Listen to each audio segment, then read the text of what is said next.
4월 15일 실시하는 제21대 국회의원 선거를 맞아 합동 토론회를 주최하게 된 김포청년회의소 회장 김동겸입니다. 먼저 오늘 합동 토론회를 맞이하여 자리해 주신 후보님들과 김포지역 신문협의회 관계자분들께 감사의 말씀을 드립니다. 이번 토론회를 통해 앞으로 김포시가 나아가야 하는 방향을 제시하고 도모하여 김포 시민의 선택에 도움이 될 수 있는 뜻깊은 자리가 되었으면 합니다. 또한 김포를 사랑하는 시민들과 청년들의 목소리를 직접 들으시고 시민이 원하는 삶의 향상에 더욱 힘써 주시기를 부탁드립니다. 코로나로 인해 선거운동에 어려움을 겪고 계시는 후보님들께 고생하신다는 말씀을 드립니다. 감사합니다.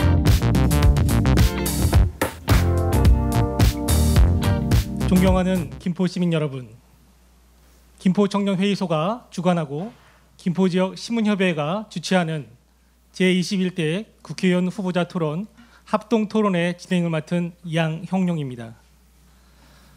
코로나19로 사회적 거리 두기가 연장된 가운데 일주일 앞으로 다가온 국회의원 선거를 앞두고 본 토론회를 통해 김포시 유권자들이 국회의원을 선택하는 데 있어 후보 간 김포시 현안에 대한 철학과 비전을 확인하고 정책 제안을 통해서 어떤 후보가 김포시 발전과 더 나아가 다시 뛰는 대한민국을 위해 후보를 선택하는 데 중요한 계기가 되길 바랍니다. 먼저 바쁜 선거운동 일정 속에서도 시간을 할애 토론에 참석해 주신 김포을 지역 후보자를 소개하겠습니다. 기호 1번 더불어민주당 박상혁 후보를 소개합니다. 예, 반갑습니다. 기호 2번 미래통합당 홍철호 후보를 소개합니다. 예, 홍철호입니다. 기호 3번 민생당 박채순 후보를 소개합니다. 반갑습니다. 박채순입니다. 참고로 본 토론회는 지역신문사 홈페이지를 통해 생중계하고 있습니다. 김포지역 신문사 홈페이지에 접속하시면 안내에 따라 스마트폰이나 인터넷으로도 본 토론회를 시청할 수 있습니다. 또한 토론회가 끝나면 전 지역 신문사에 녹화된 동영상이 게재될 예정이며 지명과 기사로도 게재됨을 알려드립니다. 본 토론 방식과 발언 순서에 대해서는 새 후보 측이 사전에 합의된 것을 밝혀드립니다. 먼저 기호 1번 더불어민주당 박상혁 후보입니다. 기조 연설 시간은 2분입니다. 김포 시민 여러분 반갑습니다. 더불어민주당 국회의원 후보 박상혁입니다. 코로나19의 여파로 대한민국이 큰 어려움을 겪고 있습니다. 우리 모두 힘을 모아서 이 어려움을 극복하고 이겨내야 할 때입니다. 이 어려움 속에서도 우리 대한민국이 주목받고 있습니다. 다 우리 국민 여러분들의 자발적인 협조와 민주적인 시민의식 덕분이라고 생각합니다. 정말 자랑스럽다고 생각합니다. 특히 우리 김포 시민 여러분들의 큰 협조로 지금도 무난하게 이런 어려움들을 조금씩 극복해내고 있습니다. 다시 한번 우리 김포 시민 여러분 감사드리고 자랑스럽습니다. 제가 청와대에 있을 때 대통령님께서 하셨던 말씀이 있습니다. 업무 지시 1번이었는데요. 모든 상황은 국민 여러분들에게 항상 상세하게 보고드리고 설명을 드려라. 이번 엄중한 코로나 국난에서도 이런 업무 지시가 제대로 지켜지고 있다고 생각합니다. 투명하게 정보를 공개해서 이 어려움을 극복해 나가는데 조금이나마 도움이 되고 있다고 생각합니다. 청와대에서 대통령을 모셨던 사람으로서 항상 시민의 힘을 믿고 책임감을 가지고 더 한없이 겸손하게 임하도록 하겠습니다. 김포 시민 여러분들께 두 가지 약속을 드리고 싶습니다. 지난 20대 국회 정말 많이들 실망하셨으리라고 생각합니다. 동물국회라고까지 불렸습니다. 저는 더불어민주당과 함께 일하는 국회, 신뢰받는 국회를 위해서 더 노력하겠습니다.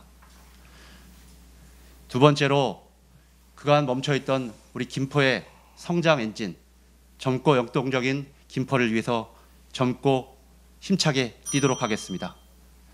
이후 토론에서 자세히 말씀드리도록 하겠습니다. 감사합니다. 네, 다음은 기호 2번 미래통합당 홍철호 후보의 기조 발언이 있겠습니다. 시민 여러분 존경합니다. 힘드시죠? 저는 김포가 제 가족이라고 생각을 합니다. 가족 여러분에게 힘이 돼 드리려고 이 자리에 섰습니다. 미래통합당 기호 2번 홍철호입니다. 한 번도 경험해보지 못한 나라를 만들겠다는 문재인 정부가 결국 경제, 외교, 안보는 물론이고 국민 안전, 또 국민 화합, 이 모든 것을 파탄내버렸습니다. 그럼에도 불구하고 선거에서 이기려고 표를 달라고 하는 이 정권, 그리고 이 정부 심판하는 선거가 이번 총선입니다. 저는 2번의 의정활동 기간 동안 빨간 운동화를 신고 우리 동네 국회의원으로서 최선을 다해서 일만 하면서 뛰었습니다. 초선 때는 전국 최초로 2층 버스, 대중교통용 2층 버스를 도입했습니다. 재선 때는 누구도 안 된다고 하는 서울지하철 5호선 김포 연장 사업을 유치 확정시켰습니다. 이제 비로소 3선이 고지가 멀지 않았습니다. 이제 GTX 도전하겠습니다. GTX는 물러설 수도 없고 물러서지도 않겠습니다. 교통위원장이면 충분합니다. 더불어서 삼축지하철, 삼축도로, 3대 센터, 그리고 김포 한강의 배 띄우기 프로젝트, 그리고 일산대교 반값 통행료, 그리고 5개 읍면에 밀린 수건 사업들 하나하나 차례차례 제가 해결하도록 하겠습니다. 저를 믿고 맡겨주십시오. 그리고 코로나19를 최일선에서 막아내고 계시는 의료진들에게 위로와 감사를 드립니다. 국민 여러분께도 위로를 드립니다. 열심히 하겠습니다. 감사합니다. 네, 다음은 기호 3번 민생당 박재순 후보입니다. 안녕하십니까. 이번 제21대 국회의원 김포시 을에서 출마한 민생당 후보 박재순입니다. 독자 여러분께서 민생당과 박재순에 대해서 상당히 낯설게 생각할 겁니다. 그러나 민생당은 민주평화당, 대한신당, 바른미래당이 합쳐서 지난 2월 24일 만들어진 당입니다. 비록 신당이긴 하지만 우리 민생당은 김대중 대통령의 정치 철학과 이념을 가지고 출발했던 평화민주당에서 그 뿌리가 있습니다. 저 또한 김포에서 낯설지만 오랫동안 정치학자로서 또는 동포운동가로서 시민사회운동가로서 세계를 또는 한국에서 열심히 노력했던 사람입니다. 작금의 우리나라 정치가 매우 어렵습니다. 우리는 박근혜 대통령의 국정 난맥 때문에 촛불을 들었던 사람들입니다. 대부분이 촛불을 들어서 지난 문재인 대통령을 선출했습니다. 그럼에도 불구하고 문재인 대통령의 민주당 정부도 박근혜 대통령의 무능과 같이 비슷한 길을 걷고 있습니다. 또한 우리 양극화의 원인되는 제1당과 제2당의 독주 체제가 지금 한국 정치사에서 이루어지고 있습니다. 우리는 학교에서도 사지선당을 가지고 임합니다. 그러나 우리는 1당 아니면 2당이 언제나 이런 상태였는데 민생당 저 박재순은 국민 여러분에게 또는 시민 여러분에게 제3의 선택지를 드리기 위해서 나왔습니다. 반갑습니다. 자세히 말씀드리고 열심히 하겠습니다. 감사합니다. 네, 세 후보 모두 후보 정견과 김포시 미래에 대한 종합적인 정견을 발표해 주셨습니다. 감사합니다. 다음은 이제 공통적으로 11개 질문을 사회자가 질문을 하고 후보자가 1분씩 답변하는 시간을 갖도록 하겠습니다. 먼저 정치 분야에 대한 질문입니다. 모든 선거 과정에서 후보자가 유권자를 향한 약속, 공약은 매우 중요합니다. 따라서 이번 21대 총선에 출마하신 후보님께 공약 시민 보증제를 제안해 봅니다. 선거 과정에서 제시한 핵심 공약에 대해서 일정 수의 시민들로부터 이행 보증 각서를 받아 제출하시고 이행하지 않을 시에는 페널티를 부과하는 제도를 입법할 의향이 있는지에 대해서 말씀을 해주시기 바랍니다. 발언 순서는 박채순, 홍철호, 박상혁 후보 순으로 진행하도록 하겠습니다. 먼저 박채순 후보 1분입니다. 한국 정치와 정치인이 너무 신뢰를 잃고 있습니다. 그래서 한국 정치인은 처음 만난 사람보다도 더 신뢰가 가지 않는다고 그럽니다. 정말 부끄러운 일입니다. 그래서 우리 시민사회단체나 주최자 측에서 공약 시민 보증제를 들고 나오신 걸로 알고 있습니다. 물론 당연히 저도 찬성합니다. 그럼에도 불구하고 인간이 변하지 않는 게 있습니다. 인간이 살아오면서 자기가 이때까지 했던 말과 언약을 지켜나가는, 이게 걸어왔던 내용이 바르면 오는 길도 가는 길도 바를 것이라고 생각합니다. 지금 여러 가지 상황으로 봐서 시적절한 그런 제도임에도 불구하고 실행하는 데는 굉장히 어려움이 있을 걸로 생각합니다. 그래서 공약이 비공짜 공약이 되지 않게 하는 것 좋지만은 이행각서를 해서 시민들이 지켜보는 또는 그 감시하는 그런 제도를 선택한 게 나을 것이라고 생각합니다. 네. 다음은 홍철호 후보님 말씀해 주십시오. 역시 1분입니다. 공약은 그 정치인들이 비전과 목표를 제시하는 것이 돼야 되는데요. 좋은 공약은 물론 실현 가능성도 높고 그리고 유권자들로부터 교감이 되는 공약이 좋은 공약입니다. 이런 공약들은 당연히 많으면 많을수록 좋고요. 그리고 불가능하고 그리고 교감을 못 얻는 공약들은 아마 유권자들로부터 의문받을 것이라고 생각을 합니다. 그런데 취지는 저도 분명히 공감을 합니다. 그러나 이것은 저처럼 국회의원을 지내고 난 사람이 그 다음에 결과물을 놓고 볼 때 유권자들로부터 다시 심판을 받느냐 못 받느냐 하는 결정을 하는 도구로 쓰여야지 이것을 강제로 각서를 쓰면서까지 할 사항은 아니라고 보고요. 예컨대 중간에라도 공약을 할 수 있습니다. 서울 지하철 5호선 사업 같은 경우에 아무도 못한다고 했는데 내가 중간에 총선 불출마를 선언하면서까지 공약을 만들고 나가는 이런 좋은 정치인들이 하는 것은 시민들께서 어떤 공약이든지 선택하실 거라고 저는 봅니다. 네, 다음으로는 박상혁 후보님. 네, 발언 시간 1분입니다. 정치와 국회에 대한 불신이 얼마나 높으면 이런 제도까지 논하게 되겠습니까? 그런데 국회라는 것이 아시는 것처럼 이 공약을 하고 한다면 이건 집행부와 다르기 때문에 본회의가 열려야 법안이 처리되어야 공약을 할 수 있는 거 아니겠습니까? 집행기관하고는 다르겠죠. 그런데 지난 동물 20대 국회 어땠습니까? 특히 미래통합당 그 전신인 그 당은 어땠습니까? 툭하면 단식에, 툭하면 삭발에. 그래서 제대로 된 법안도 통과 못했고 법안 처리율이 역대 최악이라고 합니다. 30%도 안 된다는 얘기가 있습니다. 그만큼 국회가 신뢰를 잃게 행동하고 야당이 제대로 그 모습을 하지 못했기 때문에 발생한 문제라고 생각하고요. 저희 당은 그것보다 더 근본적인 얘기까지 하고 있습니다. 즉 국민 소환제까지 거론하고 있기 때문에 더 근본적인 대안을 마련하라고 합니다. 더 열심히 일해서 그 공약이 제대로 실천되도록 노력하겠습니다. 네, 세 분의 좋은 말씀 감사합니다.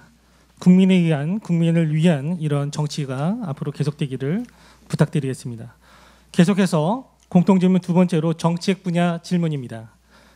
김포는 올해 인구 50만 시대를 열며 2년 후에는 자체 도시 계획을 수립할 수 있는 역량을 가지게 됩니다. 미래를 향한 김포의 에너지 동력은 무엇이라 보시며 이를 현실화하기 위한 정책 방안을 말씀해 주시기 바랍니다. 발언 순서는 홍철호, 박상혁, 박재순 후보 순으로 말씀드리겠습니다. 네, 먼저 홍철호 후보님, 네, 말씀하시죠. 한강 신도시 확대가 새로운 김포의 에너지가 될 것이라고 굳게 믿고 있고요. 당초 한강 신도시 480만 평 중에 150만 평이 군사부동의로 다 제척됐는데요.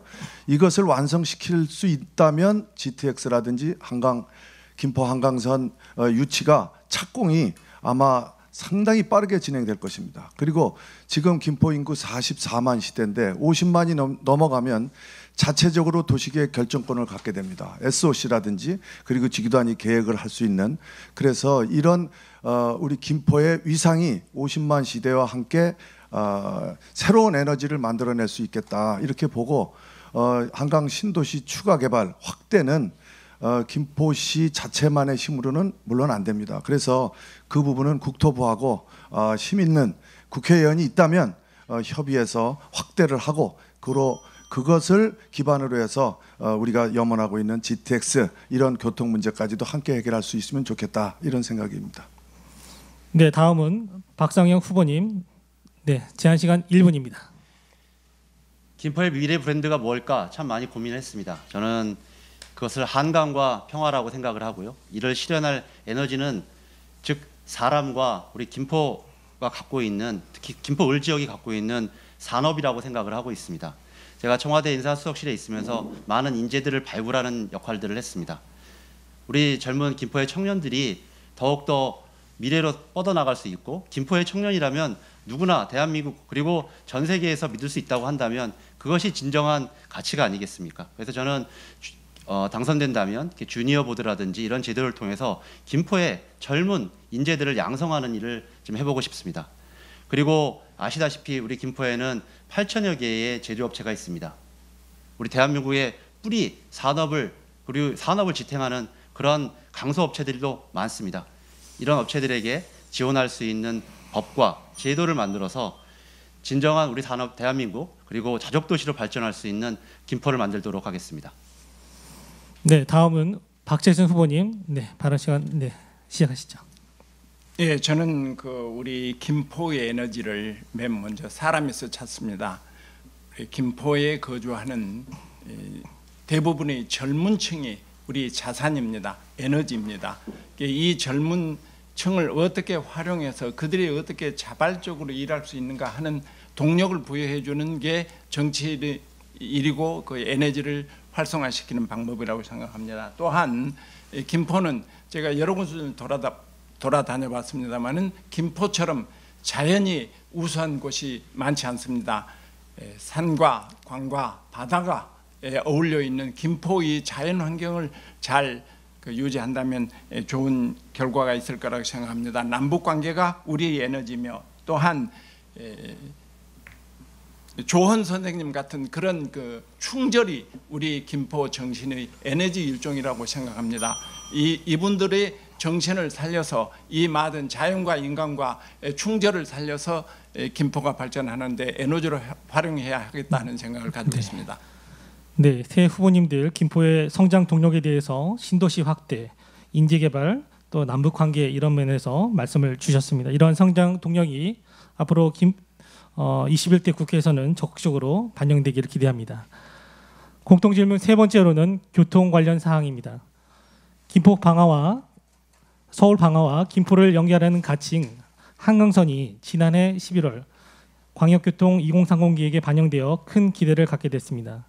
김포 한강선과 GTX 노선은 지금 현재 모든 후보자의 교통 분야 공통 공약으로 되어 있습니다.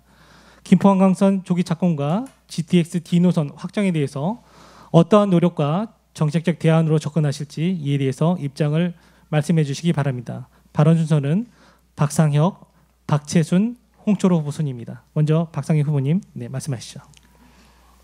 이번에 많은 김포 시민들이 놀라고 있습니다. 아무도 몰랐었는데 김포 서울 지하철 5호선이 김포로 확정되었다고 합니다. 굉장히 많은 시민분들이 전화가 오셨고 언제 확정됐는지 궁금해하고 있습니다. 이렇게 광역교통망 문제가 어떻게 국회의원 한 사람의 힘으로 해결된단 말입니까? 대통령부터 서울시장, 경기도지사, 그리고 김포시장, 기초의원까지 모두가 원팀이 되어야 정말 이룰 수 있을까 말까 한 일이라는 것은 누구나 다 아는 사실입니다. 지금 5호선 문제만 해도 건폐장 문제로 어려웠던 것을 지난 연말에 김두관 의원님을 비롯해서 박원순 시장 그리고 신동근 의원님까지 정부 여당의 의원님들이 모여서 간담회를 하고 건폐장 문제를 더 이상 발목 잡지 않기로 했기 때문에 지금 이 걸림돌이 제거되고 있습니다. 그래서 이제 용역을 앞두고 있을 뿐입니다. GTX 문제도 마찬가지입니다. 집권 여당이 해결할 수 있는 그런 과제입니다. 이런 문제 집권 여당에서 청와대에서 행정관을 했던 제가 더 네. 열심히 일하도록 하겠습니다. 다음은 박재순 후보님, 네, 발언해 주시죠. 김포시가 확장되면서 우리 김포의 인프라가 대단히 부족합니다. 우리 홍철호 의원께서 열심히 노력을 하셔서 이만큼 성과를 가져왔다고 말씀을 들었고 또 인정합니다. 그럼에도 불구하고 이 김포시의 교통 인프라는 좀 더 발전해야 됩니다. 발달해야 됩니다. 지금 박상혁 변호사께서 후보께서 말씀하신 것과 마찬가지로 이 김포의 교통 인프라는 어느 한 정치인의 힘에 의해서 된다고는 볼 수 없습니다. 그래서 우리 김포 시민의 염원이 합쳐 있고 또한 저 같은 경우도 인맥을 활용해서 또는 열정적으로 뛰어다니면서 김포가 5호선이 착공돼서 바로 눈앞에 실시될 수 있도록 노력하겠고 GTX-D 부분도 정부에서 과제를 던졌기 때문에 그 건에 대해서도 저도 열심히 노력해서 우리 김포의 인프라가 풀려서 사통팔달하는 도시가 될 수 있도록 노력하겠습니다. 네, 다음은 홍철호 후보님, 네, 말씀해 주시죠. GTX-D부터 말씀드리겠습니다. 작년 10월 31일 국토부 대광위원회가 GTX-D 노선은 확정 발표를 했기 때문에 이제 우리 김포의 새로운 목표는 통진부터 출발시킨다. 첫 번째. 두 번째는 구례 마산역을 반드시 그 속에다가 담아내야 된다. 두 번째 목표를 가지고 제가 뛰고 있습니다. 그리고 김포 한강선이라고 하는 것은 제가 분명히 국토부에 요구를 해서 김포 한강선이라는 이름을 확정 지었고요. 연장 사업을 최초에 시작한 것도 국토교통위에 있는 제가 중심이 돼서 했다는 말씀을 다시 한번 말씀을 드리겠습니다. 그리고 이제 용역을 시작할 거라고 했는데요. 용역은 이미 작년에 15억 원 예산 반영을 해서 용역정에 있고요.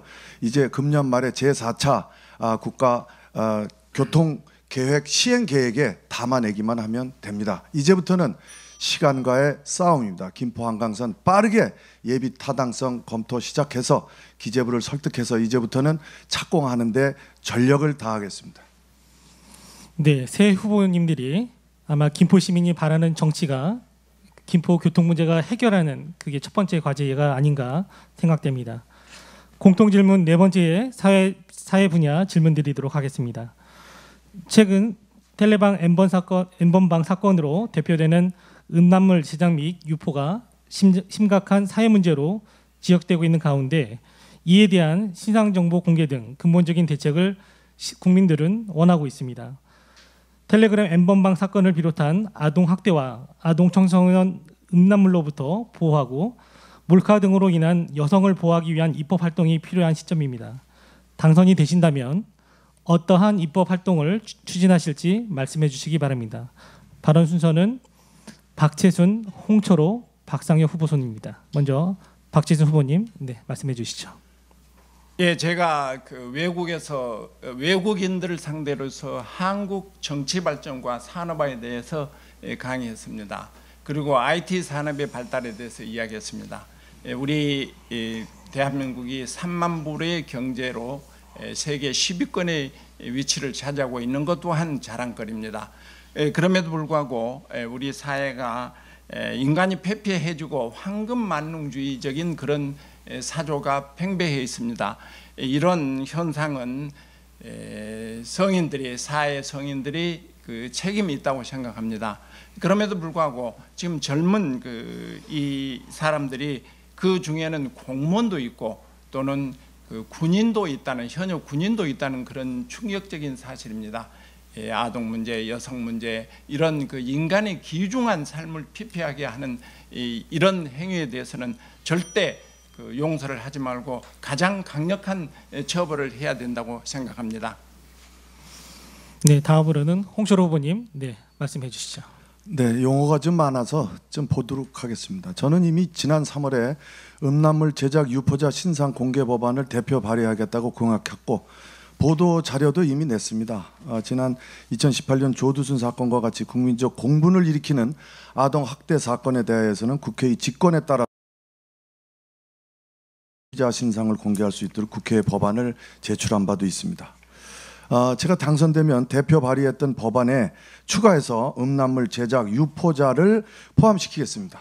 강력범죄자의 대상을 확대하고 강력범죄자들의 신상이 지금보다 훨씬 폭넓게 공개되도록 해서 범죄를 사전에 예방할 수 있는 장치도 만들겠습니다.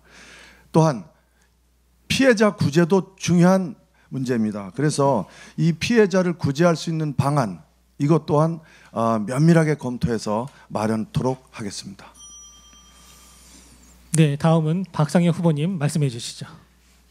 텔레그램 N번방 사건으로 피해를 받으신 많은 피해자와 그리고 우리 국민들께 다시 한번 심심한 위로와 어떻게 우리 정치인들이 이런 문제들을 해결할 수 있을까 하는 그런 고민에 빠지게 되는 사건들이었습니다. 그래서 저도 지난 3월에 기자 간담회에서 특히 이런 문제들에 대한 공약들을 발표한 바 있습니다. 그리고 또 더불어민주당에서도 이와 관련된 여러 가지 공약과 내용들을 발표한 바가 있습니다. 즉 이런 영상물들에 대한 구매자뿐만 아니라 소지자들도 처벌을 강화해야 된다, 이런 취지의 내용들이었습니다. 그런데 최근 황교안 대표는 호기심에 들어간 사람들 운운하면서 국민의 정서와 국민의 기대와는 굉장히 동떨어진 발언으로 국민적 공분을 사고 있습니다. 다시 한번 이런 부분들에 대한 야당 대표자의 이런 정치에 대해서 규탄을 금할 수가 없고요. 특히 지금 홍철호 의원님께서 말씀하신 것처럼 소지자뿐만 아니라 피해자들에 대한 구제가 굉장히 저는 중요하다고 생각합니다. 성폭력 특별법에 있는 것처럼 피해자들에 대한 그런 보호와 이런 제도들을 더욱더 마련해 나가겠습니다. 예, 이상입니다. 네, 대한민국이 여성과 청소년이 안전한 이런 대한민국이 되도록 우리 이제 국회로 지출하시는 우리 새 후보 중에서 꼭 이런 것들을 만들어 주시기를 당부드리겠습니다. 공통질문 5번째로 교육 분야입니다. 김포시는 평균 연령 39세로 대표되는 청년 도시이자 젊은 도시입니다. 따라서 초등학교, 중학교 등에 대한 민원이 날로 커져가고 있는 현실입니다. 이는 한강 신도시를 중심으로 한 과밀 학급과 그 시가지 내 학생 부족으로 인한 문제가 충돌하여 정상적인 교육 혜택이 문제점으로 지적되고 있습니다. 각 후보님들의 견해와 해법을 말씀해 주시기 바랍니다. 발언 순서는 홍철호, 박상혁, 박재춘 후보님 순입니다.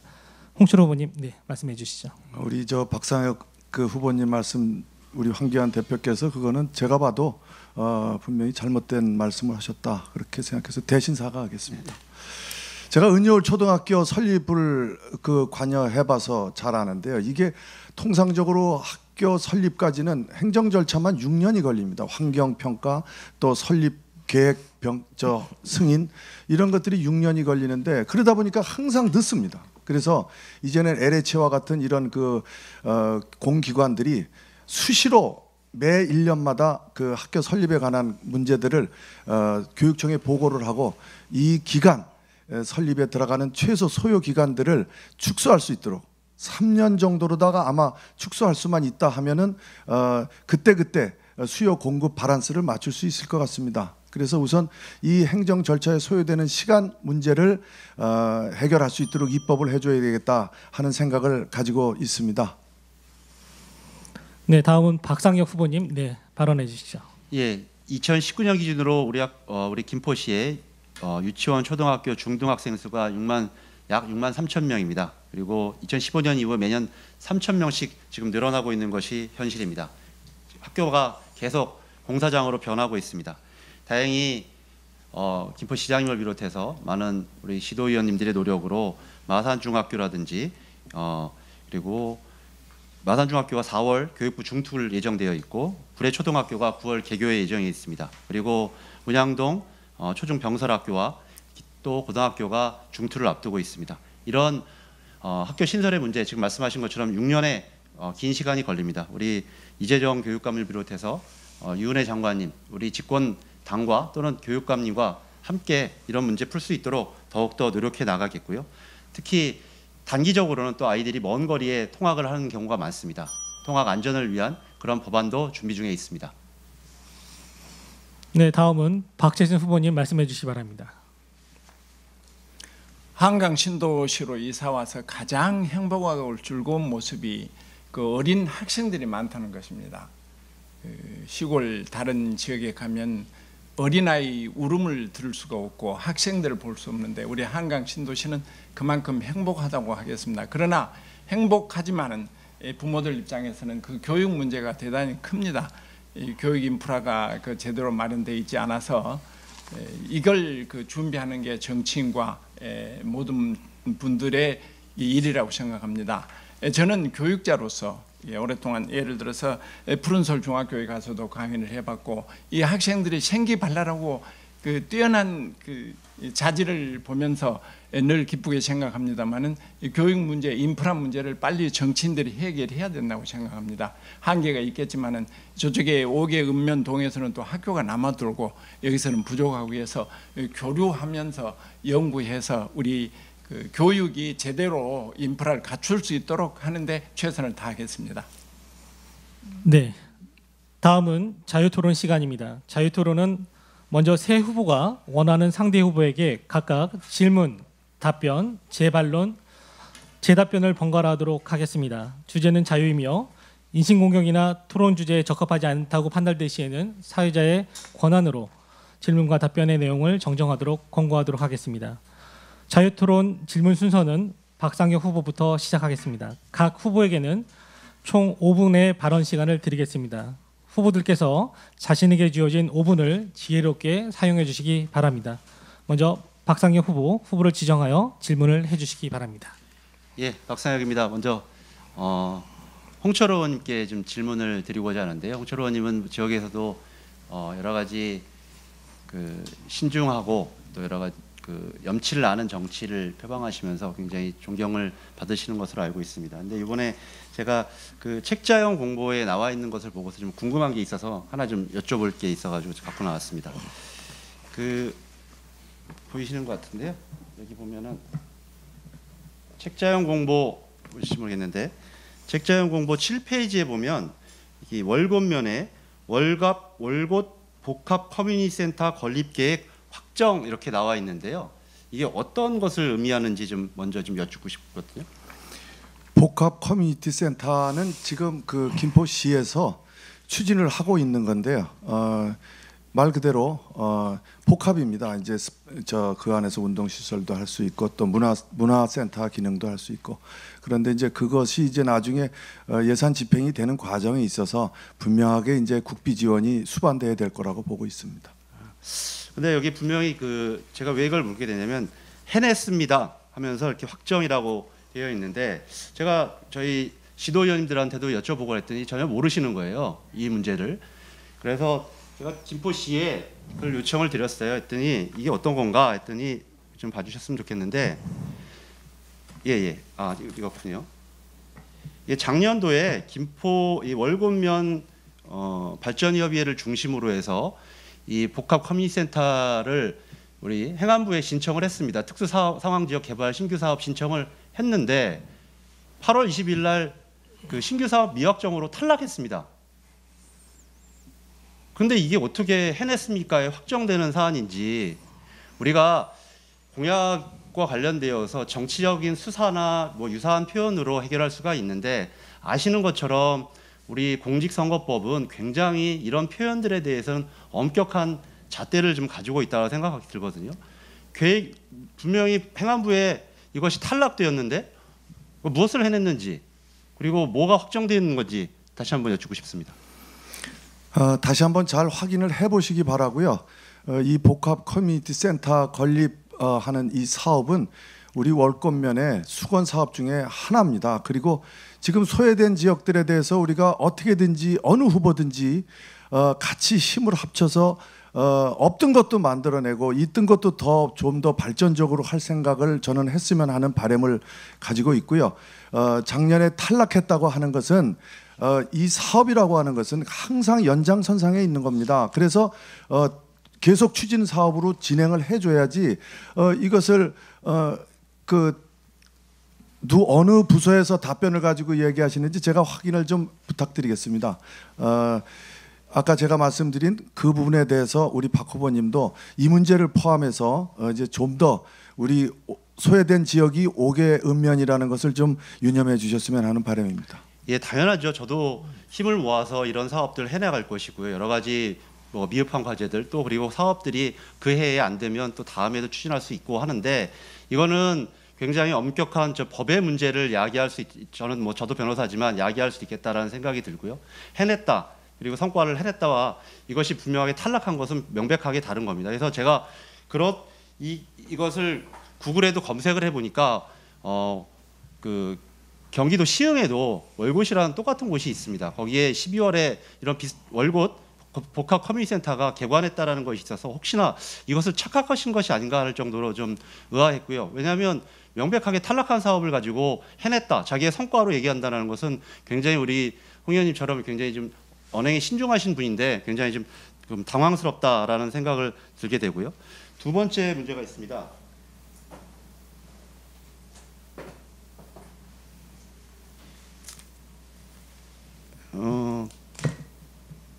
의원님께서 지난 3월 27일 날 보도자료를 통해서 학교 급식 물류 지원센터를 내년 준공 한다, 뭐 이런 보도자료를 제출하셨습니다.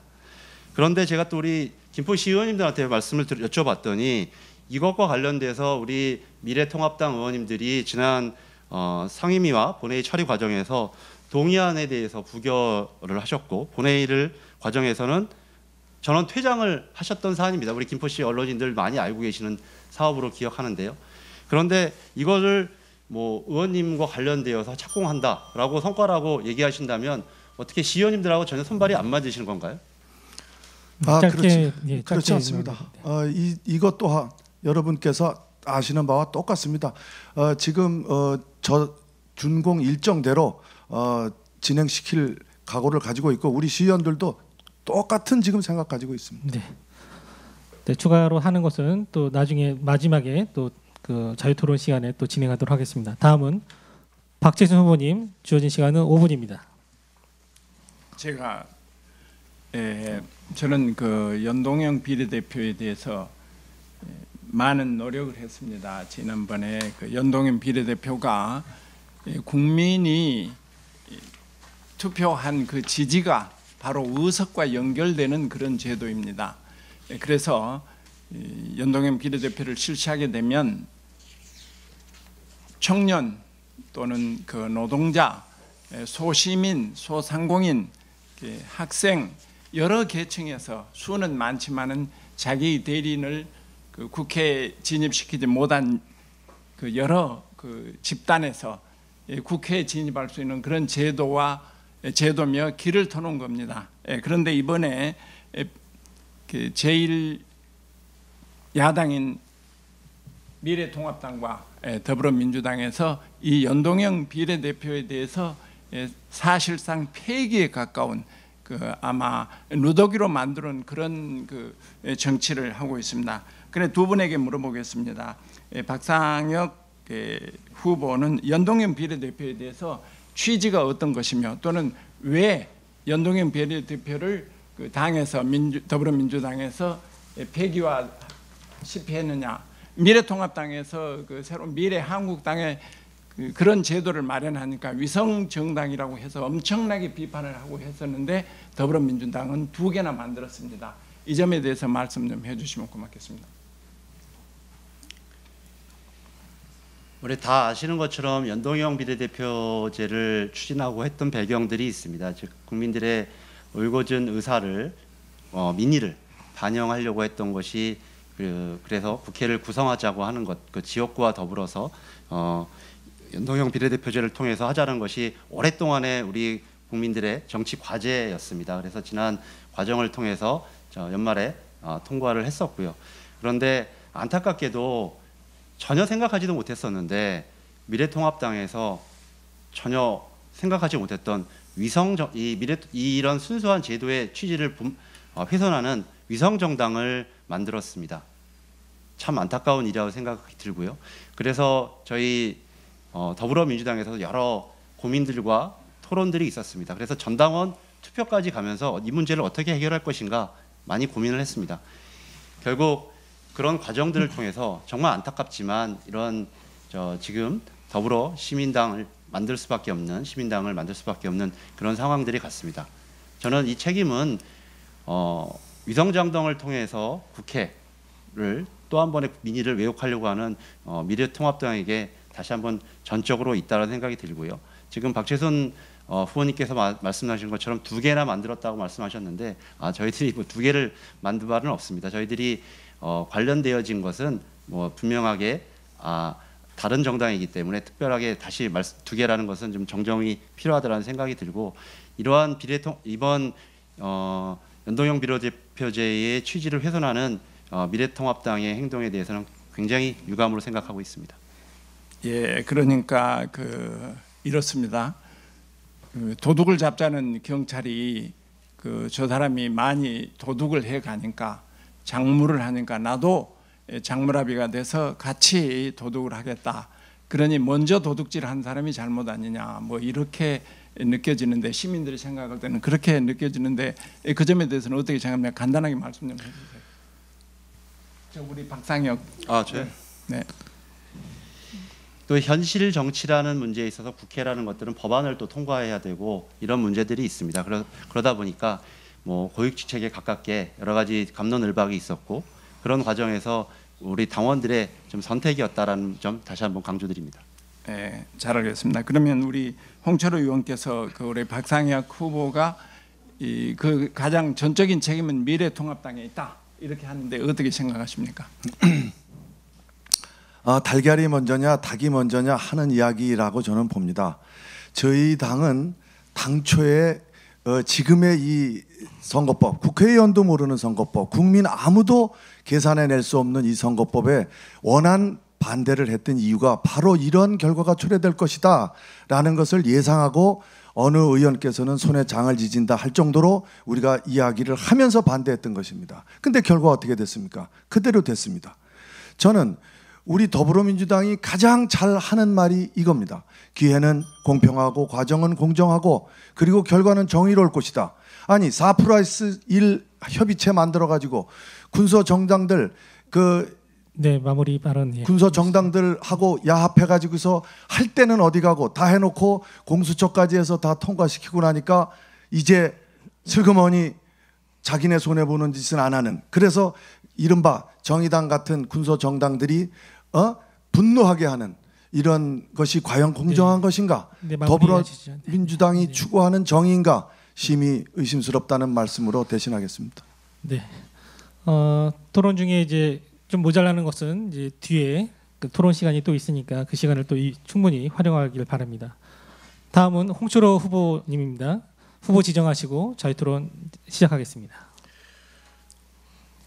우리 박상혁 후보님, 아까 우리 제1야당 때문에 법안 처리가 20대 국회에서 전혀 성과를 못 냈다. 그래서 이제 경제 문제라든지 이른바 민생 법안을 비롯해서 많은 그 현안 법안들이 발목이 잡혀서 못했다. 그렇게 아까 말씀하신 거 맞습니까? 뭐 국민들이 잘 알다시피 작년에 제가 뭐 TV에 나가서도 그런 얘기를 했습니다. 황교안 대표가 툭하면 삭발을 하고 단식을 하고 장외투쟁을 벌이면서 실질적으로 국회가 공전되는 그런 사태를 국민들이 많이 지켜보고 계시지 않습니까? 네, 좋습니다. 그 말씀 하셨으니까 아까 그 말씀 하신 거는 인정하신 거고, 자, 아까 4+1 내가 말씀드렸는데요. 국회에서 법안 통과를 위해서는 4+ 숫자만 과반이 넘어가면 되는 거거든요. 그래서 민주당이 하고 싶은 것들은 4+1을 가동시켜서 다 통과했어요. 공수처도 했고 선거법도 했고. 그런데 왜 이른바 민생 법안이라고 하는 것들, 우리 국민을 위하는 법안이라고 하는 것들, 더불어민주당이 그렇게 갈망하는 법안들이 있었다면 왜 그런 거 안 합니까? 그리고 왜 자기네들이 원하는, 청와대가 원하는 공수처라든지 선거법만 왜 꼭 집어서 통과했는지 그 부분에 대해서 설명을 한번 해주시기 바랍니다. 그 의원님께서 의원님이시니까 더 잘 아실 거라고 생각하지만 이 국회라는 것이 원래 합의에 의해서 의사 일정도 정하고 되도록이면 합의는 어디입니까? 아니, 제1야당하고 하게 돼 있는 거 아닙니까? 그러니까요. 그래서 그런데 최대한 선거법이나 공수처는 왜 제1야당하고 안 합니까? 공수처법과 이것은 패스트트랙으로 간 거 아니겠습니까? 아니, 그거는 패스트트랙이라고 하는 절차에 대한 문제고요. 예. 지금 원론적인 얘기를 지금 하셨잖아요. 예. 제1야당이 발목 잡기를 해서 이른바 민생 법안들 하나도 못했다. 만약에 저희들이 그것을 4+1로 막 처리하게 됐다면 또 다른 비판을 퍼붓지 않았겠습니까? 아니죠. 그거는 국민들이 다 원하는 거고 국민에게 혜택이 돌아가는 건데 우선 순서를 정하자면 강행 처리니 이런 면으로 또 다른 비판을 퍼붓을 것이고요. 제가 말씀드린 것들은 국회에서 국회의원들이 본연의 역할대로 제가 볼 일을 때 하시자는 취지입니다. 요 정도면 국민들께서 이 방송을 들으시는 분들께서 아마 이해하실 거라고 저는 생각을 하고요. 그래서 진정한 국민을 위하는 그런 정당이 돼주십사 하는 말씀을 제가 드리는 거고요. 민생 법안이라고 하는 것들 중에서 경제 법안들 엄청 많이 있었습니다. 근데 그 중에서 더불어민주당이 처리한 것들은요, 이른바 강행 처리이든 4+1을 가동을 했든 한 것들은요, 전부 노동관계 법안이라든지 환경법 관련 법안이라든지, 그러니까 민생하고 직접적인 연관이 있는 서비스 발전법이라든지 이런 것들은 전혀 그 관심을 안 가지고요. 경제를 활력을 줄 수 있는 것들은 안 하고요. 기업인들이 해달라는 건 안 하고요. 전부 정치적인 문제, 관점이 그쪽에 머물러 있었다 이런 얘기입니다. 그래서 뭐 했습니까? 최저임금이라든지 노동시간 단축이라든지 주휴수당 문제라든지 이런 것들이 전부 통과되고 나니까 지금 경제가 나빠진 것이 어떻게 보면 엎친 데 덮친 데라고 더불어민주당에서는 이야기하고 싶으시겠지만 사실은 엎친 데 덮친 데 중에서도 엎친 데가 더 큰 겁니다. 앞에 이미 그런저런 문제들을 해소시켜지 않은 바람에 기업들은 온갖 규제가 있고 세금 폭탄을 맞고 있고 법인세 문제라든지 노동에서의 그 유연성이 없는 문제라든지 그러던 차에 코로나19가 덮쳐온 것이라고 저는 보기 때문에 이제라도 21대 국회가 열리면은 우리 국민들께서 이제는 이 문제가 더 중요하다 생각하시면 이 문제에 집중하고 있는 정당 우리 제1야당을 저는 도와주실 거라고 저는 굳게 믿고 요 정도 하겠습니다. 박채순 후보 한번 여쭤보겠습니다. 저하고 네. 한강변 철책 제거하는 거라든지 네. 또 한강 공원 조성 이거 같은 생각을 갖고 계시거든요. 네. 그 비전에 대해서 후보님께서 좀 더 소상한 말씀을 좀 주셨으면 저도 좀 배우도록 하겠습니다. 예, 그 우리 김포 지역에 있는 한강 철책선은 1950년대 이후 우리 남북한이 경계돼서 그 남북한이 갈등의 그 유산이 아직 있는 겁니다. 그러나 이제 신정부에서는 교류 협력을 이뤘고 또 특별히 저희 민생당은 김대중 대통령의 평화 햇볕 정책을 지지하는 정당입니다. 그리고 또 우리가 그 홍철호 의원께서도 하셨던 한강 그 신도시를 한강을 그 공원을 만든다든지 하는 게 아무튼 그 흉물스럽게뿐만 아니라 모든 정치인이 여러 번 계속해서 철거를 하겠다고 주장했는데 아직 못하고 있습니다. 이것은 당연히 철거돼야 된다고 생각하고 있습니다. 네. 그 방법에 대해서는 시간이 지나서 이것으로 되겠습니다. 네. 네, 뜨거웠던 토론의 그 열기를 잠시나마 식히기 위해서 지역 현안을 벗어나 가벼운 질문을 하나 드리도록 하겠습니다. 선거운동 시작과 함께 많은 유권자들을 만나서 이야기를 하고 있을 것입니다. 특별히 유권자 만나는 중에서 특별히 기억 남는 이런 분이나 어떤 그분을 통해서 열망이나 바람을 어떤 느낀 점에 대해서 한번 말씀해 주실 수 있는지요? 순서는 우리 박재순, 홍철호, 박상혁 후보 순으로 1분만 이렇게. 예, 저는 그 보시는 바와 마찬가지로 저희 그 공약은 한강 신도시와 함께 이런 공약을 내셨습니다. 한강 신도시가 우리 그 김포에서 가장 많은 비중, 인구의 많은 비중을 차지하고 또 교통 인프라, 교육 인프라 이런 것에 대해서 문제가 많기 때문에 한강 신도시에 대해서 이야기를 했습니다.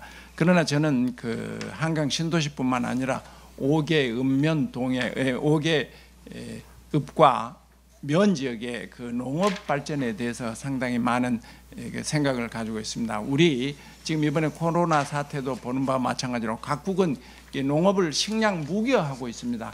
우리 김포는 전통적으로 농업이 그 발달되어 있고 오랜 전통을 가진 그런 지역입니다. 그래서 한강 신도시뿐만 아니라 농장지대, 농업에 우리 전통 농업을 지켜야 되겠다는 그런 생각이 많습니다. 그래서 지금 농민들을 찾아다녔는데 그 생각과 달리 농업에 관심을 많이 갖고 있다고 해서 많은 사람들이 손을 쥐어주면서 꼭 쥐어주면서 격려를 해주셨습니다. 네. 다음은 우리 홍철호 후보님. 네. 역시 한강 신도시의 이제 어머니들과의 대화인데요. 우리 학운협이라든지 학부모 협의회 분들하고 이제 간담회를 하면서 제가 국회의원 지금까지 하면서 참 못된 국회의원이었구나 그런 생각을 다시 한번 했습니다. 어머니들이 갈망하고 있는 것들이 맘산타라든지 그러니까 어머니들의 그 커뮤니티가 좀 필요하다 그런 거하고 또 우리 아이들을 위해서 스포렉스를 좀 많이 좀 줘달라. 그 스포츠 여가 활동하고 또 공연도 할 수 있는 이런 것을 좀 필요로 하고 있는 거인데 저는 국토교통위원회에 앉아 있다 보니까 제 관심이 그냥 저 김포 한강선 어떻게 하나 또 GTX 이거 어떻게 하나 또 고속도로 이거 어떻게 빨리 준공시키나 이런 문제에 머물렀던 것 같습니다. 그래서 이제 21대 국회 되면은 우리 이제 그런 문제들 맘센터, 우리 저 청소년 컴플렉스, 스포렉스, 또 반려동물 저 에코센터 이런 것들 제가 빨리 저 완성시켜 드려야 되겠다 하는 생각을 했습니다. 네. 다음 우리 박성희 후보님. 네. 어떤 게 있을까요? 예, 제가 작년 5월달에 이제 청와대에서 퇴직 후에 변호사업을 개발하고 변호사업을 개업하고 많은 시민들을 만나왔습니다. 그리고 지난 12월부터 예비 후보로 등록해서 정말 많은 우리 김포 시민들을 만났는데요. 그 중에서도 다양한 우리 계층들이 있겠지만 우리 어머니들 특히 과밀학급 문제로 인해서 굉장히 먼 그리고 그렇지만 적절한 교통수단이 없는 곳에 학교를 배정받아서 걱정하고 있는 어머님들을 뵙고 간담회를 한 적이 있습니다. 그런데 제가 거기서 많은 그분들의 고통과 어려움을 다시 한번 좀 받아 안을 수 있었고요. 그래서 제가 그 관련되어 가지고 통학안전법이라고 우리가 만약에 스쿨버스를 두고 그게 무상으로 하고 국가에서 지원을 하고자 한다면 그런 근거를 만든다면 이분들에게 단기적으로 물론 제일 좋은 것은 집 앞에 학교에 배정받는 것이 제일 좋겠지만 현실적으로 그런 부분들을 한다면 얼마나 좋겠는가 하는 의견들도 듣고 그런 차관도 하고 있습니다. 그런 분들을 통해서 새로운 또 지혜를 배우고 있다는 말씀 드리고 싶습니다. 네, 감사합니다. 계속해서 공통적인 질문, 보건복지 분야에 관한 질문입니다. 지난 3월 2일 청와대 국민청원 게시판에 노인 주야간 보호센터 또 국가적 위기 상황에서 정부 지원하에 휴관을 할 수 있게 해달라라는 청원이 등장했습니다.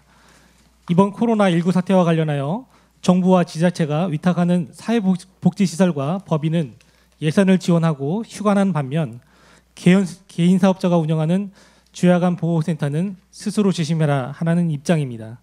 현재 김포 시내 어르신 유치원이나 불리는 노인 주야간 보호센터는 30여 개소로 이용자와 종사자까지 합치면 1000여 명에 이르는 상황입니다. 노인 관련 시설은 앞으로 더욱 늘어날 것으로 예상되고 있으며 앞으로 이런 코로나19 같이 유사한 바이러스 사태 시 이들 사회복지시설에 대한 국가적 대책이 필요하다는 여론에 대해서 각 후보님들은 어떻게 생각하시는지 입장을 발표해 주시기 바랍니다. 발표 순서는 박재순, 홍철호, 박상현 후보 순입니다. 박재순 후보님 말씀해 주시죠. 저는 그 김포에 이주해 오신 분들 중에서 과반수가 대부분의 많은 분들이 젊은 분들이 어린아이를 데리고 와서 이주해 옵니다. 그러나 일부 아주 적은 분야이기는 합니다만은 서울에서 정년퇴직을 해서 노후를 편하게 보내기 위해서 김포로 이주해 오신 분들도 상당히 있다고 생각하고 또 그분들과 대화도 하고 있습니다.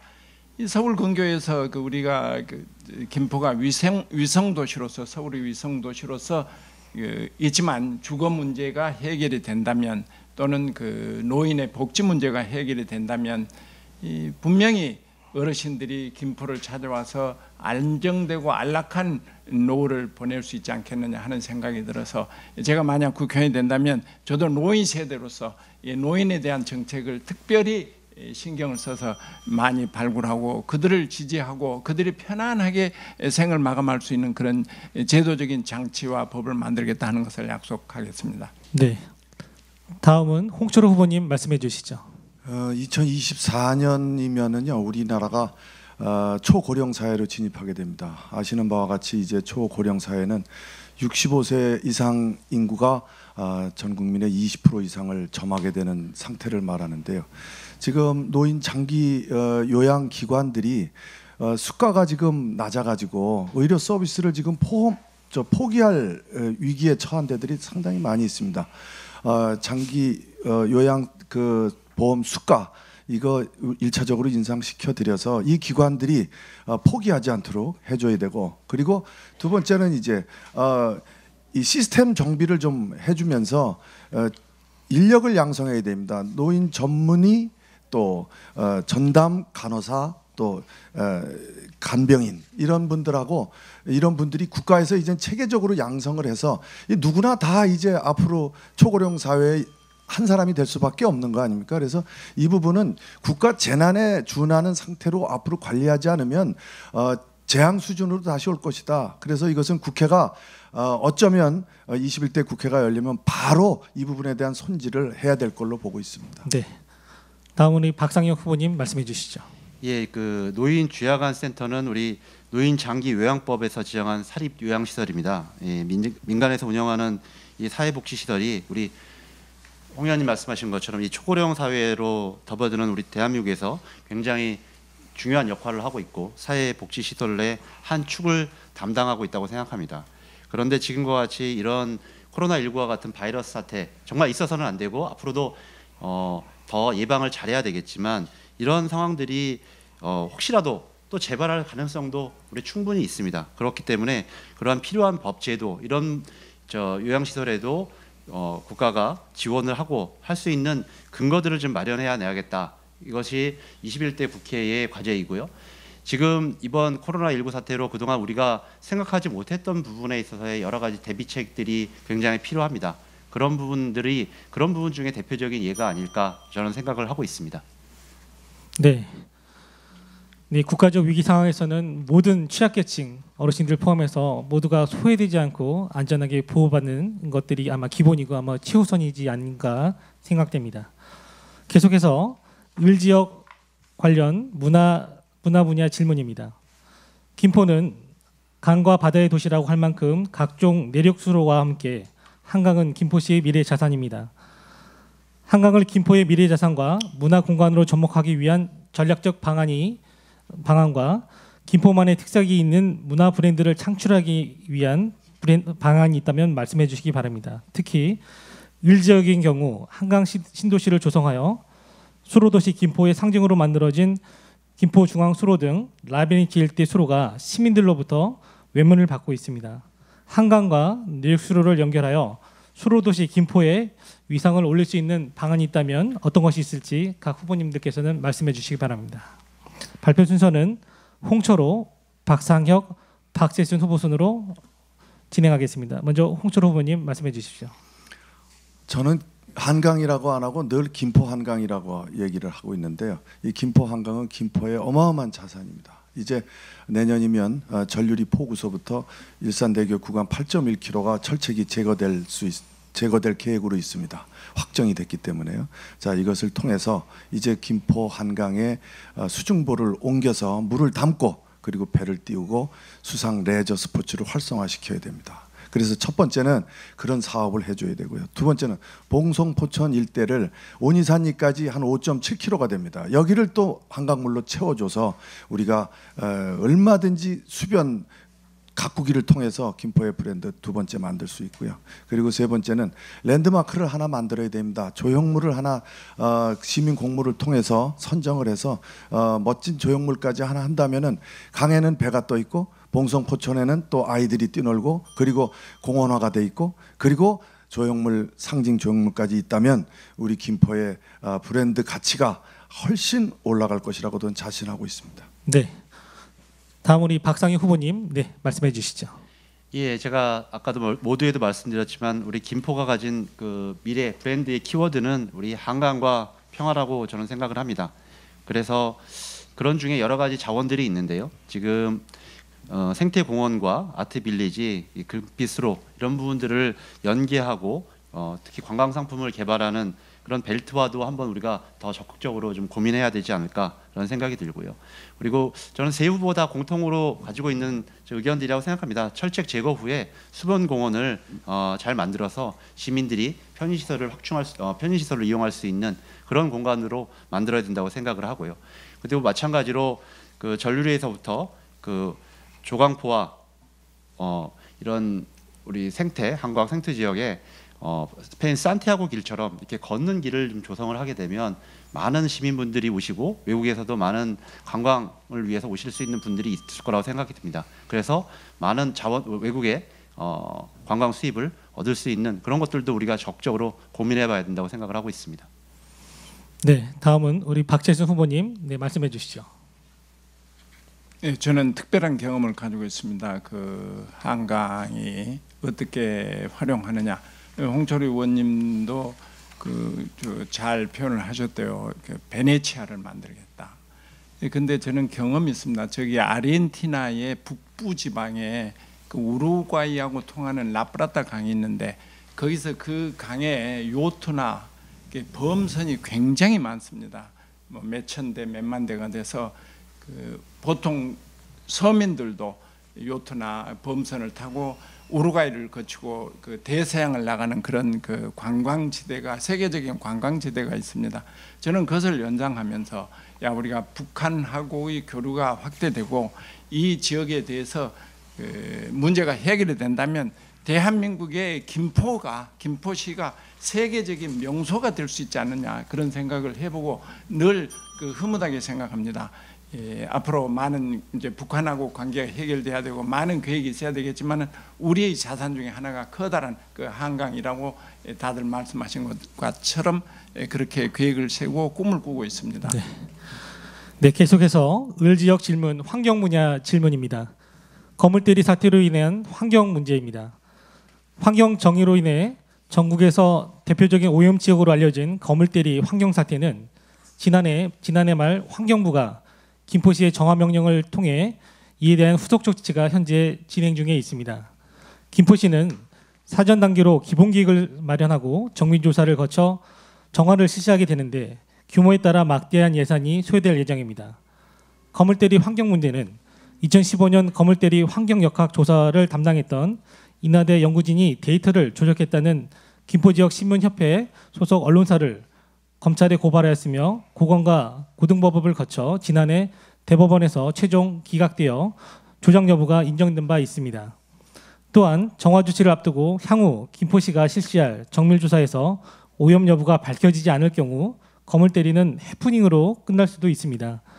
거물대리 사태로 김포시가 전국적으로 암 공포지역이라는 오명을 뒤집어쓰고 김포농업에 치명타를 입히고 김포시민의 자존심을 준 상처에 대해서 이거를 어떻게 회복하실 것인지에 대한 방안을 말씀해 주시기 바랍니다.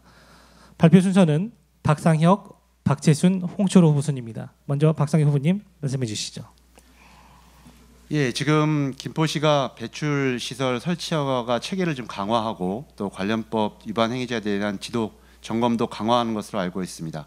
또한 더불어서 영세 사업장들에 대해서는 방지 시설을 지원한다든지 환경 오염의 사전 예방 교육을 실시하는 개선 활동 중인 것으로 알고 있습니다. 이명박 정부 시절에 수도권 공장 총량제 대상을 200제곱미터에서 500제곱미터로 완화하면서 공장 난개발 문제가 심화되었다는 그런 비판도 있습니다. 저는 그런 것과 더불어서 결국은 이 산업의 문제는 이 함께 집적하고 스마트화한다면 환경 문제도 조금 더 개선될 수 있는 여지가 있지 않을까라는 좀 생각을 갖고 있습니다. 그래서 국가 산단에만 지원하고 있는 현재 시스템에서 노후된 개별 공장 집적 지역에도 지원을 함으로써 더불어 스마트화 환경 문제도 더불어 해결할 수 있는 그런 방안을 찾아보고자 합니다. 네, 다음은 우리 박재순 후보님 말씀해 주시기 바랍니다.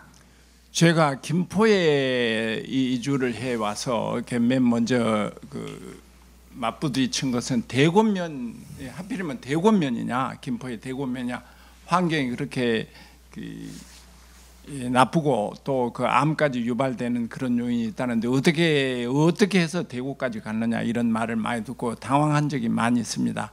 특별히 우리 여기 김포의 언론인 협회에서 이 건에 대해서 해결하기 위해서 많은 노력을 하고 계신 걸로 알고 있습니다. 또한 이 환경이 좋지 않다는 걸 가지고 이제 꾸준하게 의의를 제기하는 분들도 있는 걸로 알고 있습니다. 그 다 이게 만약에 그 조작이 되었다 하면 이 참으로 우리 얼마나 많은 상처를 주었느냐 하는 데 대해서 시정이 돼야 되겠고, 단 환경부에서 김포시를 통해서 정화를 하라고 이렇게 이야기가 나왔는데, 저는 이렇게 생각합니다. 김포시에서 그 권위 있는 또는 다수의 어떤 조사기관을 통해서 명백하게 밝혀서 우리가 김포가 환경 오염이 없으면 벗어나고, 있다고 생각할 때는 어떤 경비를 들여서라도 그 정화를 해야 되지 않겠나 해서 김포 대물거리가 환경의 자유를 취득할 때까지 같이 함께 하겠습니다. 네.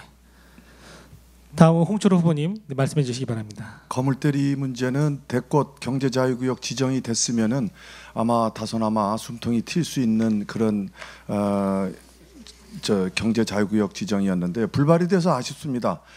그런데 다 이제 그곳 문제가 아니라 그것만 문제가 아니라 김포에 크고 작은 이제 공장 난개발로 인한 문제들이 많이 있거든요. 근데 국가 전체로 보면요, 진천, 음성, 경주, 김해 이런 곳들이 환경부에서 공식적으로 확인한 난개발로 인한 환경 피해 지역입니다. 그래서 21대 국회 시작하면 제가 이 지역 국회의원들하고 이제 특별 환경 피해 복구 사업 그리고 개선 사업을 특별법을 만들어서 국가에서 지원해서 이것을 해결을 해줘야지, 국가가 이건 나 몰라라 하고 지자체, 열악한 재정 환경에 있는 지자체 보고 이거 다 해결해봐라, 이건 제가 볼 때는 불가능하다고 봅니다. 그래서 이 문제는 집단 소송제를 통해서 피해자가 있다면 피해 구제도 하고요, 그리고 근본적으로 국가가 이 문제 해결할 수 있도록 특별법 제정 나서도록 하겠습니다.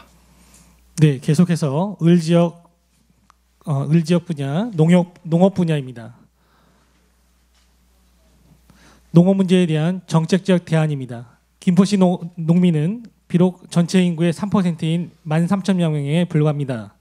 김포시에 있어 농업은 아직도 중요한 부분을 차지하고 있습니다. 반면 김포시 내 작목별 농산물에 대한 육성 계획이 행정적으로 없을 뿐만 아니라 김포시에서 생산되는 작목별 생산량 데이터 또한 전무해 판매 운송과 우량 농산물을 생산하고도 판로에 어려움을 겪고 있습니다. 이러한 결과 기존 로컬푸드 매장 또는 관내 오일장 일부를 제하고는 지역 농산물을 판매하는 곳이 거의 없는 실정입니다.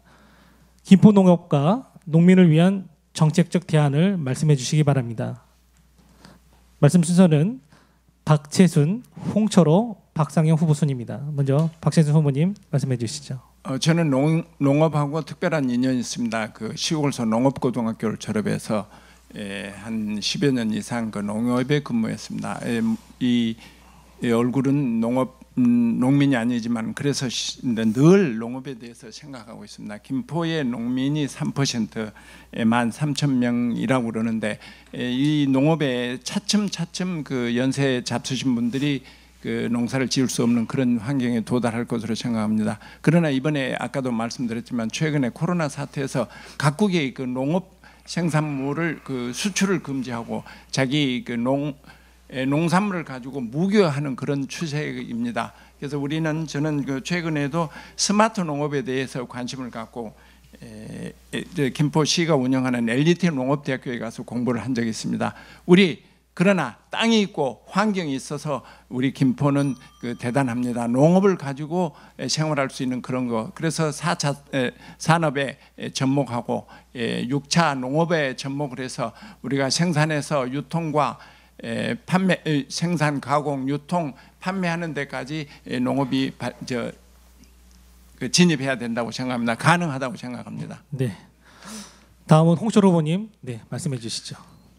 누산지구에 학교급식 물류지원센터를 지어야 될 것 같고요. 그리고 거기다가 이제 농축산물 판매장, 직판장도 함께 지어줘야 될 것 같다는 생각을 하고 있고, 그리고 적경지역 특별법 개정해야 됩니다. 이거 개정해서 적경지역에서 나오는 농축수산물들은 지역 단위 농협, 축협, 수협 이런 그 단위 조합들을 지원하는 법들을 강력하게 지원법을 만들어 줘서 미스매치. 그러니까 우리 지역에서 나는 농산물들, 축산물들을 우리 지역에서 우리 김포만 해도 곧 70만 도시를 지향하고 있는데요. 그 준비를 지금부터 한다면 미스매치 되는 것들은 우리 신토부리가 우리 김포에서 나는 것을 김포 분들이 드시는 것이 우선 신토부리의 가장 첫 단계라고 저는 보기 때문에 멀리 갈 거 없습니다. 우리 특별법 제정해서 우리 농축산물들을 우리 단위 조합들이 얼마나 잘합니까? 우리 신금포라든지 김포라든지 고천 농협들이 정말 잘하고 있거든요. 그래서 여기 지원해줘서 우리가 우리 신도시 주민들은 양질의 신선한 농축산물을 드실 수 있도록 하고, 그리고 우리 농민들에게는 고소득이 보장될 수 있도록 특별법 제정 꼭 나서도록 하겠습니다. 네. 다음은 우리 박성혁 후보님, 네, 말씀해 주시죠. 예, 저는 무엇보다 현실적인 좀 도움이 중요하다고 생각을 하고 있습니다. 그래서 대곤면 또 양천읍 일원인 대양지구에 농수로 개보수 사업의 국비가 반영된 우리 시도의원 더불어민주당의 많은 시도의원들의 노력으로 반영된 것들을 굉장히 높이 평가하고요. 이런 농수로 정비 사업을 계속적으로 예산 확보에 총력을 다하도록 하겠습니다. 그리고 우리 문재인 정부에서 추구하고 있는 지역 푸드 플랜 구축이라든지 이런 국정 과제들 계속해서 저도 동참하도록 하겠습니다. 더불어서 지금 이재명 경기도지사께서 고민하고 계시고 많이 연구하고 있는 농민 기본소득제도 이제 과감하게 우리가 고민해봐야 될 때가 아닌가 저는 생각을 하고 있습니다. 그래서 국회에 제가 간다면 그런 문제들도 함께 연구해서 우리 농민들에게 보다 안정된 그런 소득의 근본들을 좀 마련할 수 있는 제도적 장치들을 좀 준비해 나가겠습니다. 네.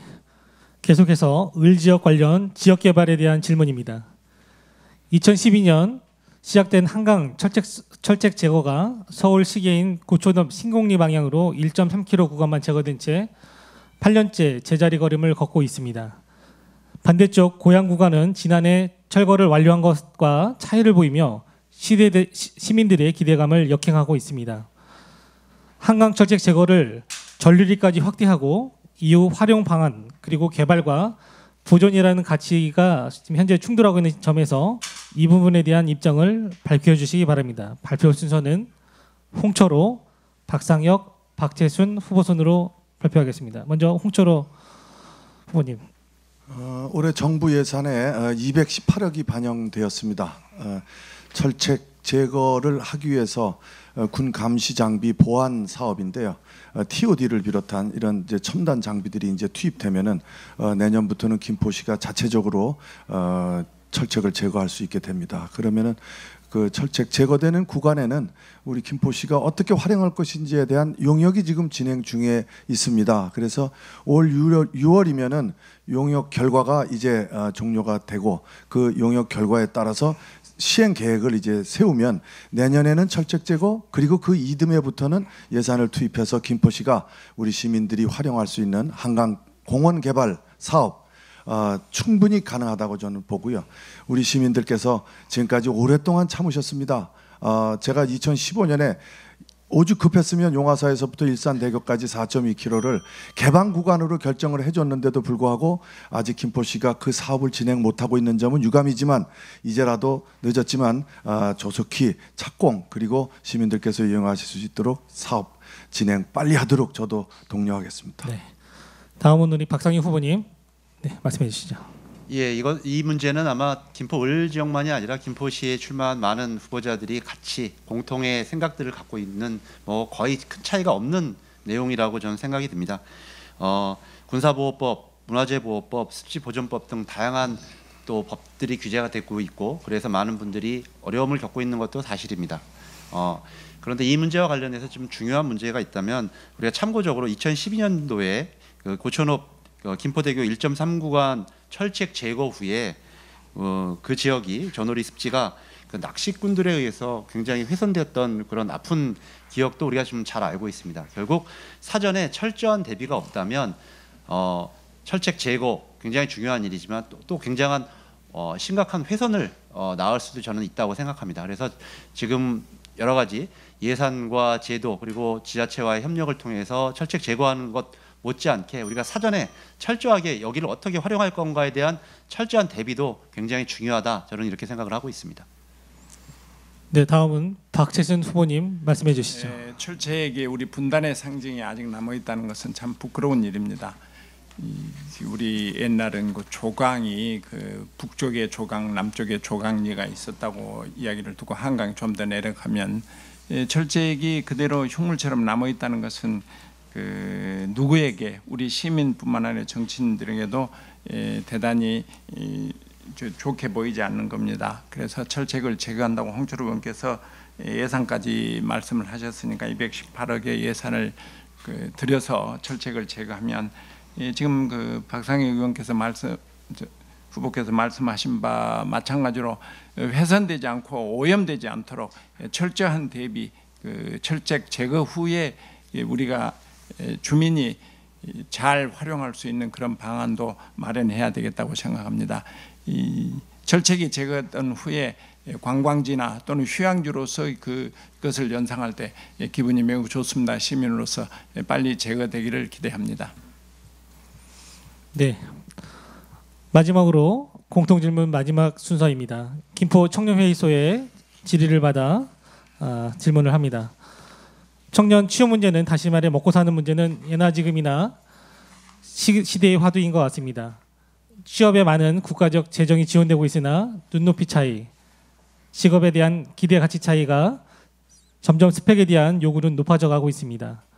취업 현실의 벽에 심각성에 대해서 어떠한 대안과 대책이 있을까요? 먼저 박상혁, 박채순, 홍철호 후보 순으로 말씀드리겠습니다. 먼저 박상혁 후보님 말씀해 주시죠. 예, 지금도 학교는 개강했지만 온라인 강의 아직 어떤 질이 보장되지 않는 온라인 강의라든지 또 여러 가지 자격증을 따기 위해서 계속 공부하고 있는 우리 청년들에게 다시 한번 심심한 위로와 한편 이분들을 위해서 더 무엇인가를 할 수 있도록 무엇인가를 할지 한번 더욱더 고민해 보도록 하겠습니다. 그러면 그 중에서 가장 중요한 것은 결국 이 4차 산업혁명 시대에 새로운 패러다임이 변하고 있습니다. 신산업이 만들어지고 있기 때문에 이런 부분들에 대해서 우리 청년들이 어떻게 더 적응해 나갈지 굉장히 중요하다는 생각이 들고요. 또 한편으로는 대기업과 중소기업의 현실적인 임금과 조건 개선을 위한 그런 법제도적인 정비도 또한 필요하다고 생각합니다. 그리고 우리 김포시에 그 청년 창공과 같은 지역 청년 지원센터도 필요해서 김포 청년들이 어디 멀리 가지 않고 김포 지역 내에서 이런 청년 창업의 인큐베이팅을 받을 수 있는 그런 제도도 굉장히 중요하다고 생각합니다. 또 무엇보다 가장 중요한 것은 그 주택 문제겠죠. 청년들이 쉽고 싸게 주거 문제를 해결할 수 있는 그런 제도들 앞으로 국회에 나아간다면 더 서두르고 더 챙겨보도록 하겠습니다. 감사합니다. 네, 다음은 박채순 후보님 말씀해 주시기 바랍니다.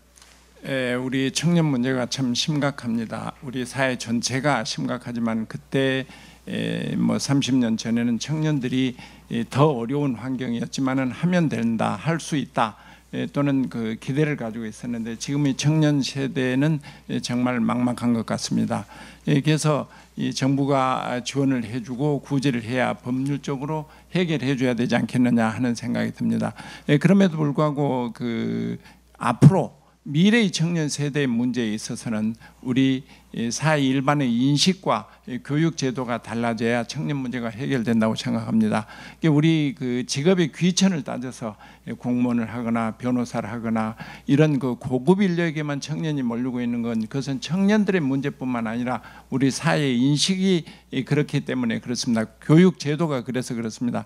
그래서 자유롭게 생활하고 자유로운 상태에서 독일처럼 공부를 덜 한다 하더라도 좋은 직장을 같은 직장을 그 임금이 같은 그런 그 제도를 마련해야 되지 않겠느냐 하는 생각이 듭니다.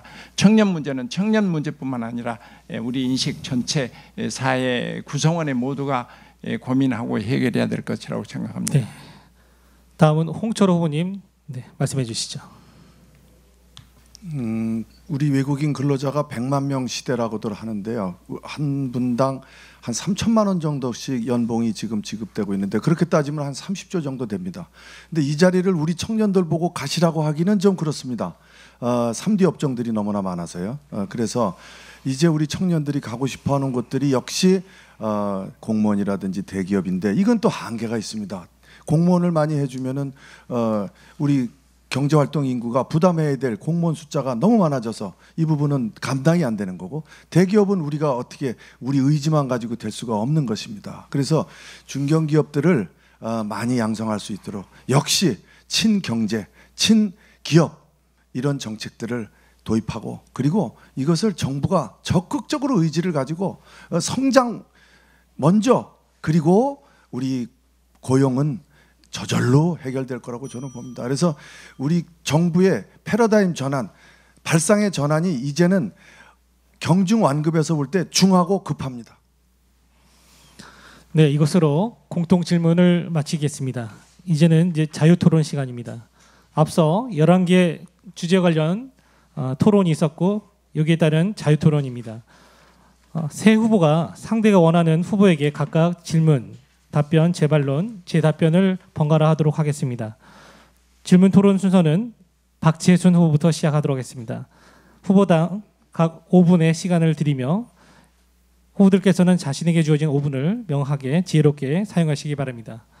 먼저 박재순 후보님, 네, 지금 마침 홍철호 의원께서 외국인 노동자 문제를 언급하셨습니다. 이 건은 아니지만 저는 외국인 근로자가 우리나라에 와서 돈을 벌어서 외국에 보내는 것, 그 전제가 노동력을 제공하고, 또 우리가 인구가 감소해 돼가고 있는데 우리 한국 인구도 외국인이 우리나라에 기화해서 할 수 있는 것, 또는 그들 현지에서 그 나라에서 그 나라와 우리나라의 유대 교류 관련 여러 가지 무역 문제라든지, 그래서 외국인이 우리나라에 와서 다문화로서 생활하는 게 굉장히 중요하다고 보는 사람입니다. 왜냐하면 제 경험에 비해서 외국에서 생활했고, 또는 외국에서 차별도 받았고, 또는 기여도 했고 하는 걸로 봐서 굉장히 중요하다고 생각하고 있습니다.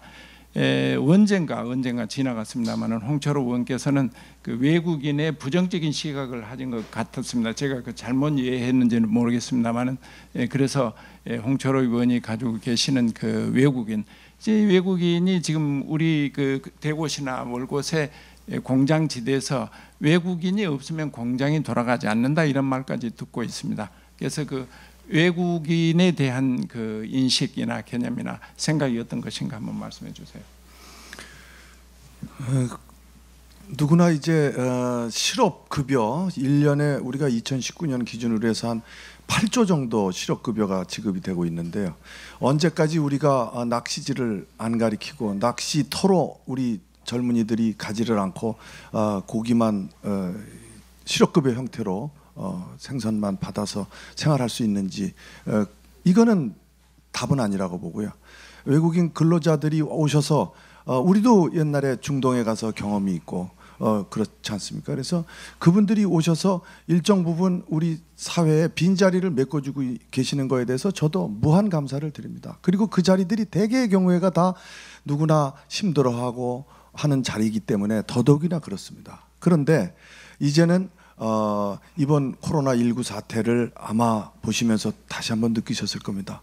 이제 경제가 무너지면 얼마나 고통스럽다는 것을 우리 국민들 한 분 한 분이 아실 거라고 생각을 하고, 우리 청년들도 우리 다시 한번 우리가 허리띠 졸라매고 위대한 대한민국을 만드는데 동참해 주실 거라고 생각을 해서, 외국인 근로자 문제에 대한 제가 처우에 대한 얘기를 한 적은 없습니다. 저는 그분들이 감당하고 있는 부분에 대한 공과 과가 있다고 보고, 그리고 우리 국가가 앞으로 그런 부분에 있어서도 지속적으로 외국인들의 복지라든지 이런 부분에 대해서 외면해서는 안 된다고 생각하지만, 그렇지만 이제는 우리가 조금씩 그 자리를 우리가 대체는 해야 된다, 그런 이야기를 드렸던 것입니다. 네, 감사합니다.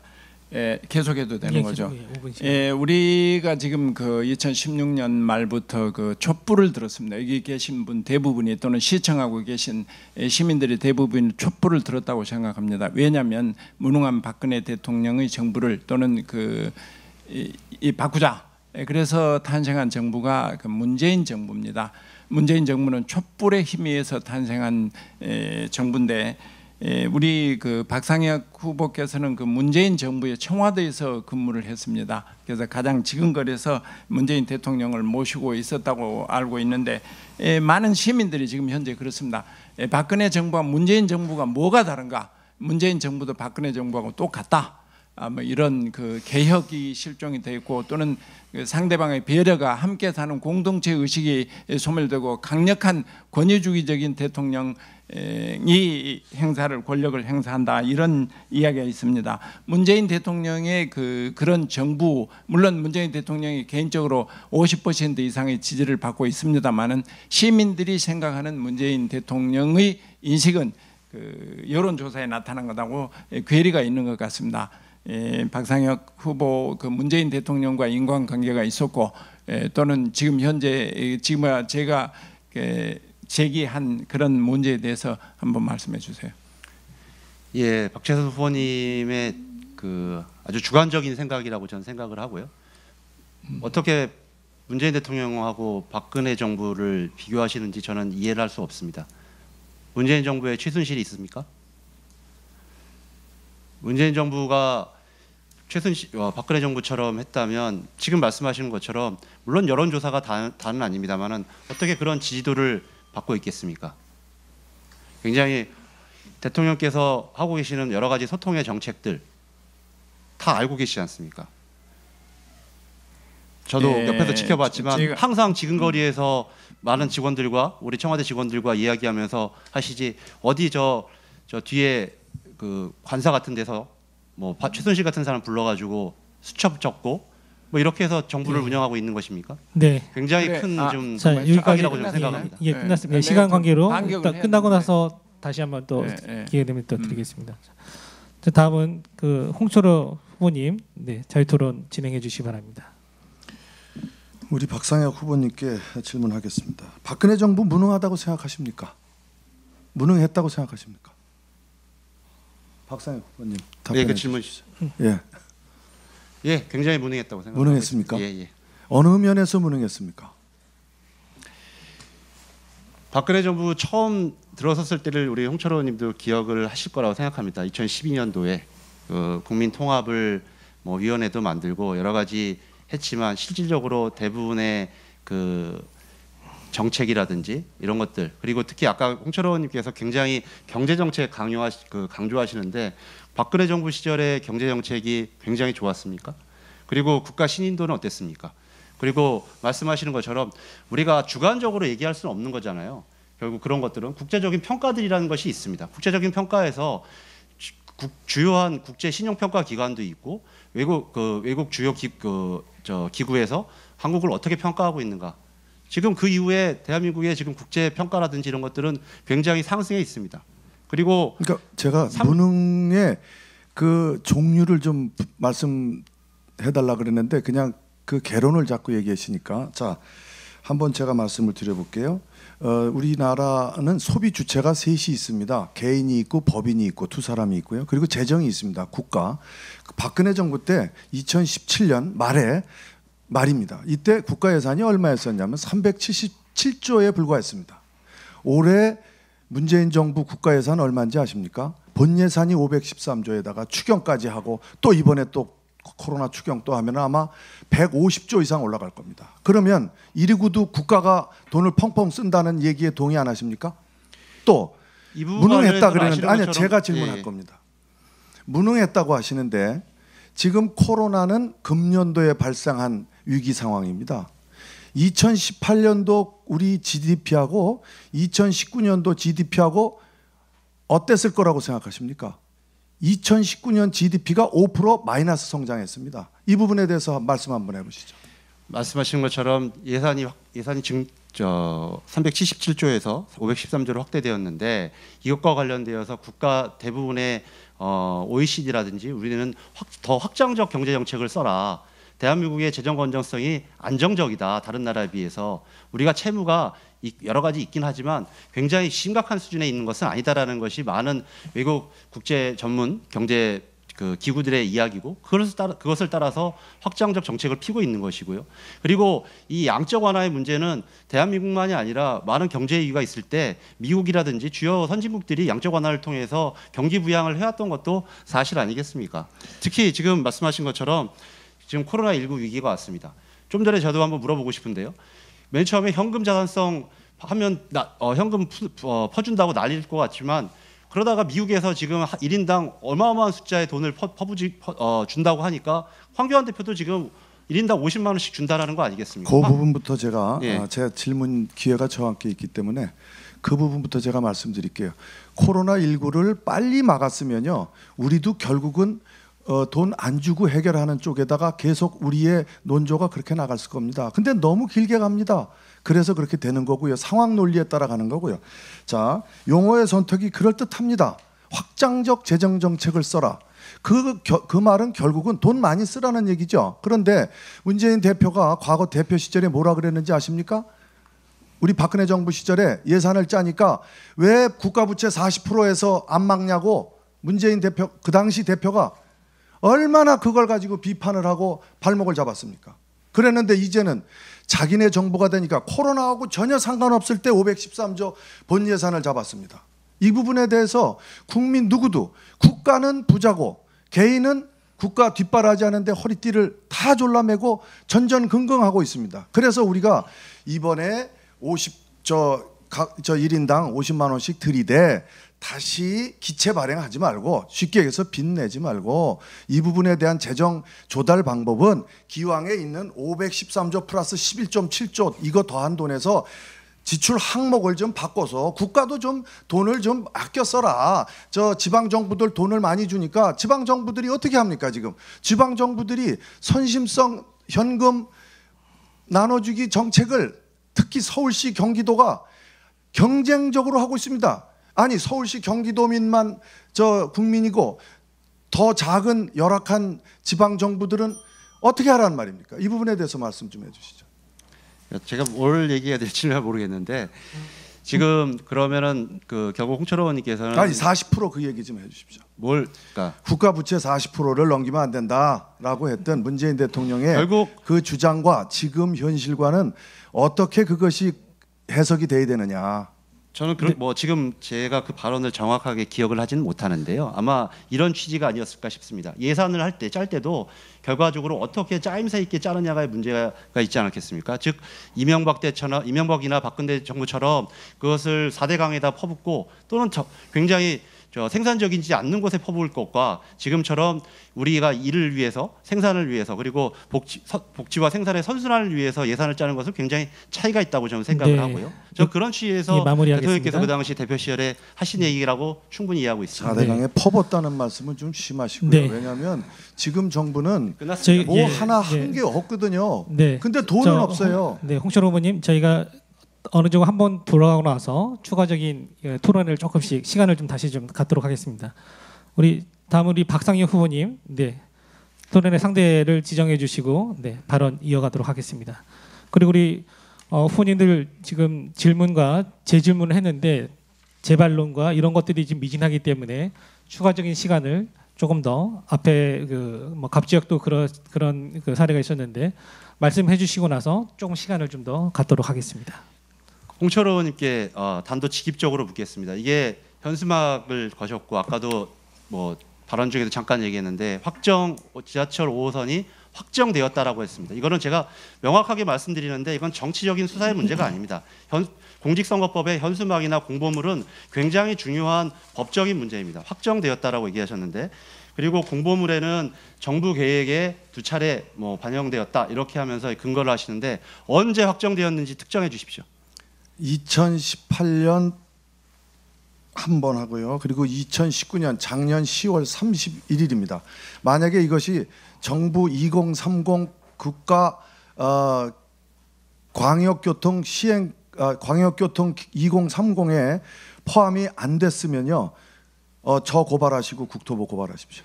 예, 그래서 의원님께서 수십 차례 언론에 보도됐습니다. 의원님께서 말씀하신 것처럼 이게 의원님의 그 의정 활동 보고서인데요. 이때도 보면 처음에는 확정이란 말을 쓰지 않았습니다. 정부 계획에 반영되었다는 말을 아마 이게 의정활동 보고서가 아마 올 초나쯤 나왔던 것 같은데 이렇게 표현했습니다. 그러다가 어디에도 여기 뭐 많은 언론인들 계시지만 김포신문 어디에도 확정이라는 것은 그렇게 정치적 수사가 아니라고 제가 말씀드렸습니다. 어디에도 없었고 많은 시민들이 몰랐습니다. 그런데 갑자기 이번 아까 좀 전에 보여드렸던 것처럼 이번 현수막에 확정이란 말이 나타나서 많은 국민들에게 많은 시민들에게 혼란을 드리고 있는데요.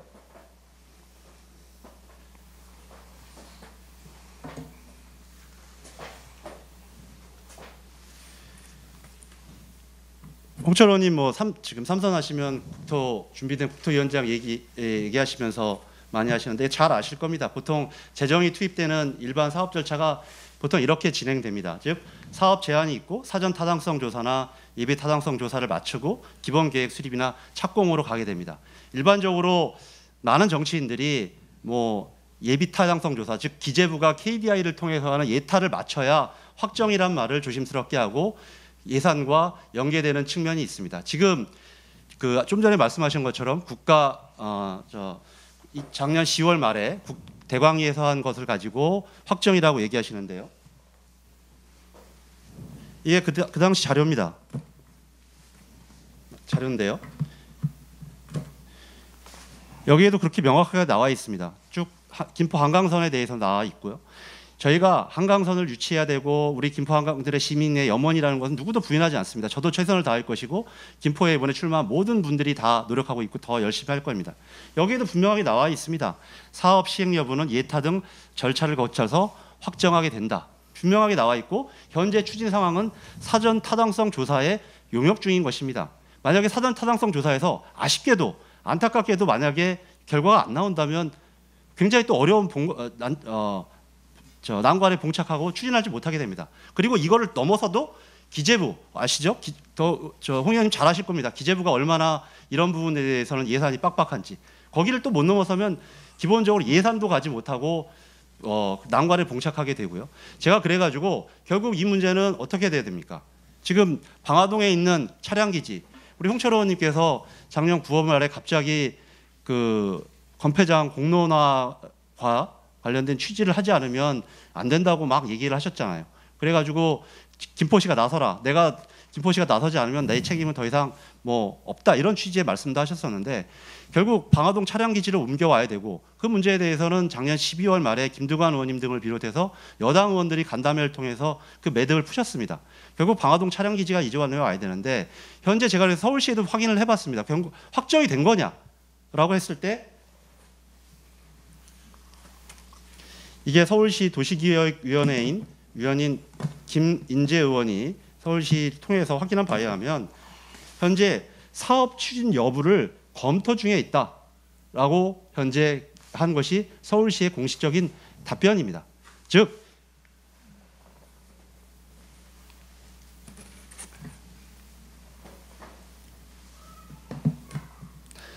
아쉽고 안타깝게도 우리가 지금 가야 할 길이 굉장히 먼데요.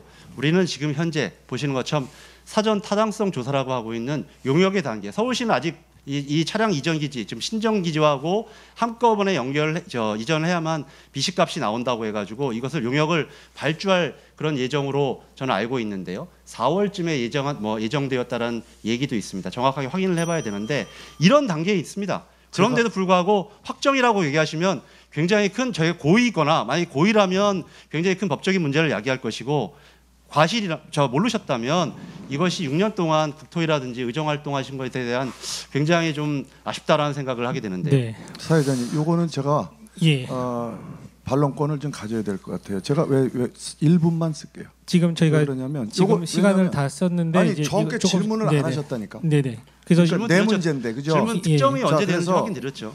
그래서 제가 다시 2분씩 시간을 더 드리려고 하는데 그래요. 그럼 그때 말씀을 좀 해주시면 아니 지금 타이밍이라는 게 네네 있습니다. 그럼 먼저 2분을 먼저 질문이 지금까지 있었는데 하겠습니다. 끊기면 안 되잖아요. 예, 그죠? 그렇습니다. 그러면 용어가 있습니다. 네, 2분 주시죠. 예타 같은 경우에는 용어를 어떻게 쓰냐면요. 아까 박 후보께서 착각을 하시는데 예타는 통과라고 합니다. 그리고 확정은 3번에 걸친 확정이 있습니다. 그리고 이 건은 서울 지하철 5호선 김포 연장 건은 아예 국토부에서 김포 한강선이라고 노선 명칭까지 확정을 해서 확정을 한 것입니다. 이거는 무슨 확정이었냐면 광역교통 2030 계획 확정입니다. 이거 한 번에 이걸 넘어가야 됩니다. 이게 허들 1이고요. 허들 2가 올해 말에 있는 4차 대도시권 광역교통 시행 계획에 또 확정이 돼야 됩니다. 이게 허들 2입니다. 그리고 내년 6월 달에 김포 국가철도망 구축계획 요 하위 개념입니다. 요건 원포인트 한 번에 다 해결되는 겁니다. 이것은 전제가 광역교통 2030에 담겨 있어야 이게 확정이 돼야 그 다음 허들로 갈 수 있는 길이기 때문에 허들은 3번이 있다는 걸 분명히 알아주시고요. 그리고 첫 번째 허들을 못 넘은 경우에는 두 번째 허들은 가지도 못한다는 거 아셔야 되고요. 요 2개 허들을 넘기 위해서 지금 제가 용역비 15억 원을 정부 예산에 반영시켜서 지금 용역 중에 있다는 말씀까지 더불어 드리고요. 그리고 사전 타당성 조사가 지금 용역 중이라고 그러셨는데 이건 아닙니다. 이건 잘못 아시는 거고요. 이거는 KDI에서 아직 시작도 안 했고요. 이거는 뭐가 끝이 나야 되냐면 대도시권 광역교통 시행 계획이 끝이 나야 KDI에서 이것을 다 받아내서 할 수 있는 거라는 것을 그건 예타고요. 그게 예타입니다. 그러니까 내가 분명히 설명을 다 들었는데 박 후보님만 못 알아들으십니다. 그러니까 제가 말씀을 드릴게요. 네, 지금 의원님께서 네. 말씀하시는 것처럼 굉장히 중요한 문제인데 그 용어의 문제인데 반영과 확정을 자꾸 헷갈리세요. 그래서 의원님도 지금 말씀하신 것처럼 광역교통 2030이라는 거는 작년에 말씀하신 건데 여기에 굉장히 많은 사업들이 들어가 있어요. 여기에는 GTX-D도 들어가 있습니다. 심지어 검토하겠다는 말이 여기 들어가 있습니다. 그럼 GTX-D도 확정된 겁니까? 그건 노선이 없습니다. 예? 잘 말씀하신 아시는 것처럼 여기 그거는 노선 자체가 아예 없습니다. 말씀하신 이건 노선이 것처럼 있습니다. 이게 그 광역교통 이게 첨부 자료입니다. 그 거의 사전 타당성 조사 용역 중이라는 것이 이게 첨부 자료고요. 지금 말씀하신 것처럼 KDI를 통해서 하는 것은 기재부가 예타를 하는 것이고 그래서 정확하게 의원님이 쓰셨어요. 그거를 김포 한강선이라는 말을 반영이라고 하지 않습니다. 아니 확정하는 쓰셨다니까 거죠. 여기에 보면 정부 계획 김포 한강성 정부 계획 반영이라고 명확히 쓰였어요. 이게 정확한 거예요. 그래서 아까 말한 이 것처럼 문제가 왜 이렇게 중요한지 저는 왜 이해는 중요하냐면 못하겠는데요. 우리가 선거법에서 뭘 자기가 공약이라든지 이런 것들이 했는지 안 했는지 잘못하게 되면 굉장히 이건 선관위에서 전부 컨펌한 겁니다. 그래서 제가 선관위에는 이 문제를 이의 제기했고요. 이 절차가 끝나게 되면 다시 한번 사법적 절차를 얘기하려고 해요. 왜냐하면 우리가 어제 굉장히 작은 문제 하나를 가지고도 성과 같은 경우는 굉장히 큰 시민들의 오도를 할 수 있기 때문에 굉장히 선거법을 엄격하게 봅니다. 그래서 지금 말씀드렸던 것처럼 정부 계획에 반영된 것이 맞고 예타 통과도 맞습니다. 법적인 용어 우리 국가철도망 계획이라든지 이런 데는 확정이라는 단어는 없습니다. 그런데 일반적으로 그래서 어느 정도 예산이 확정되고 할 때 우리가 조심스럽게 뭐 정치인들이 그런 말을 쓰긴 하지만 이렇게 아직 사전 타당성 조사를 하고 있는 또 뭐 하고 있는지 또는 하고 있는 상태에서 확정이라는 말을 쓰면 그래서 심지어는 아직 노선도 정확히 어디에 갈지도 왜냐하면 신동구는 이 방화 차량 기지하고 신정 차량 기지가 한꺼번에 이전한다는 게 서울시 생각이거든요. 네. 그런데 마무리해 주시죠. 네. 예, 거기에 장기지구 역 설치 뭐 이런 것까지 건의한다는 것은 굉장히 앞서나가 저도 해야 되고 우리 많은 후보들이 해야 할 일이지만 지금은 굉장히 많은 시민분들에게 혼란을 야기하고 있다. 다시 한번 강조하고 싶습니다. 네. 계속해서 우리 박재순 후보님 2분 시간 드리겠습니다. 네. 제가 지금 시험을 잘 봐서 그런지 후보들이 저한테는 별로 공격을 안 한 것 같습니다. 제가 두 분에게 그 질문을 하겠습니다. 지금 우리 박상혁 후보가 지난번에 조국 조국 전 시민사회 수석하고 함께 근무를 했었나요? 조국 수석은 민정수석이셨고요. 민정수석. 예, 저는 같이 근무하지 않았어요. 저는 인사수석실에서 근무했습니다. 예, 저는 그렇습니다. 우리 사회의 간극이 격차 사회가 부모들이 가지고 있는 부모에 의해서는 자식들한테 대물림이 돼서 잘 살고 또는 조국 아들이나 딸처럼 그렇게 되고 없는 사람, 우리 김포에서 사는 대부분의 어머니나 아버지들은 조국이 가지고 있던 그런 권리나 특권을 가지고 있지 않아서 아이들을 좋은 의대를 보낼 수 없고 좋은 대학교를 보낼 수 없었다고 그렇게 저는 생각합니다. 모든 게 전부 그것만은 아닐 것 같습니다만은 한동안 조국 문제가 우리 한국을 완전히 두 진영으로 나누어서 그 갈등이 있었습니다. 그래서 저는 제 개인 입장으로 봐서는 조국 후보도 옛날 알았었고 조국이라는 그 교수도 알았었고 또 그 친교를 가지고 있었는데 제 개인 입장으로 봐서는 자기가 해왔던 말하고 자기가 실행했던 것 또는 지금 현재 부인이 이 법원에 있죠.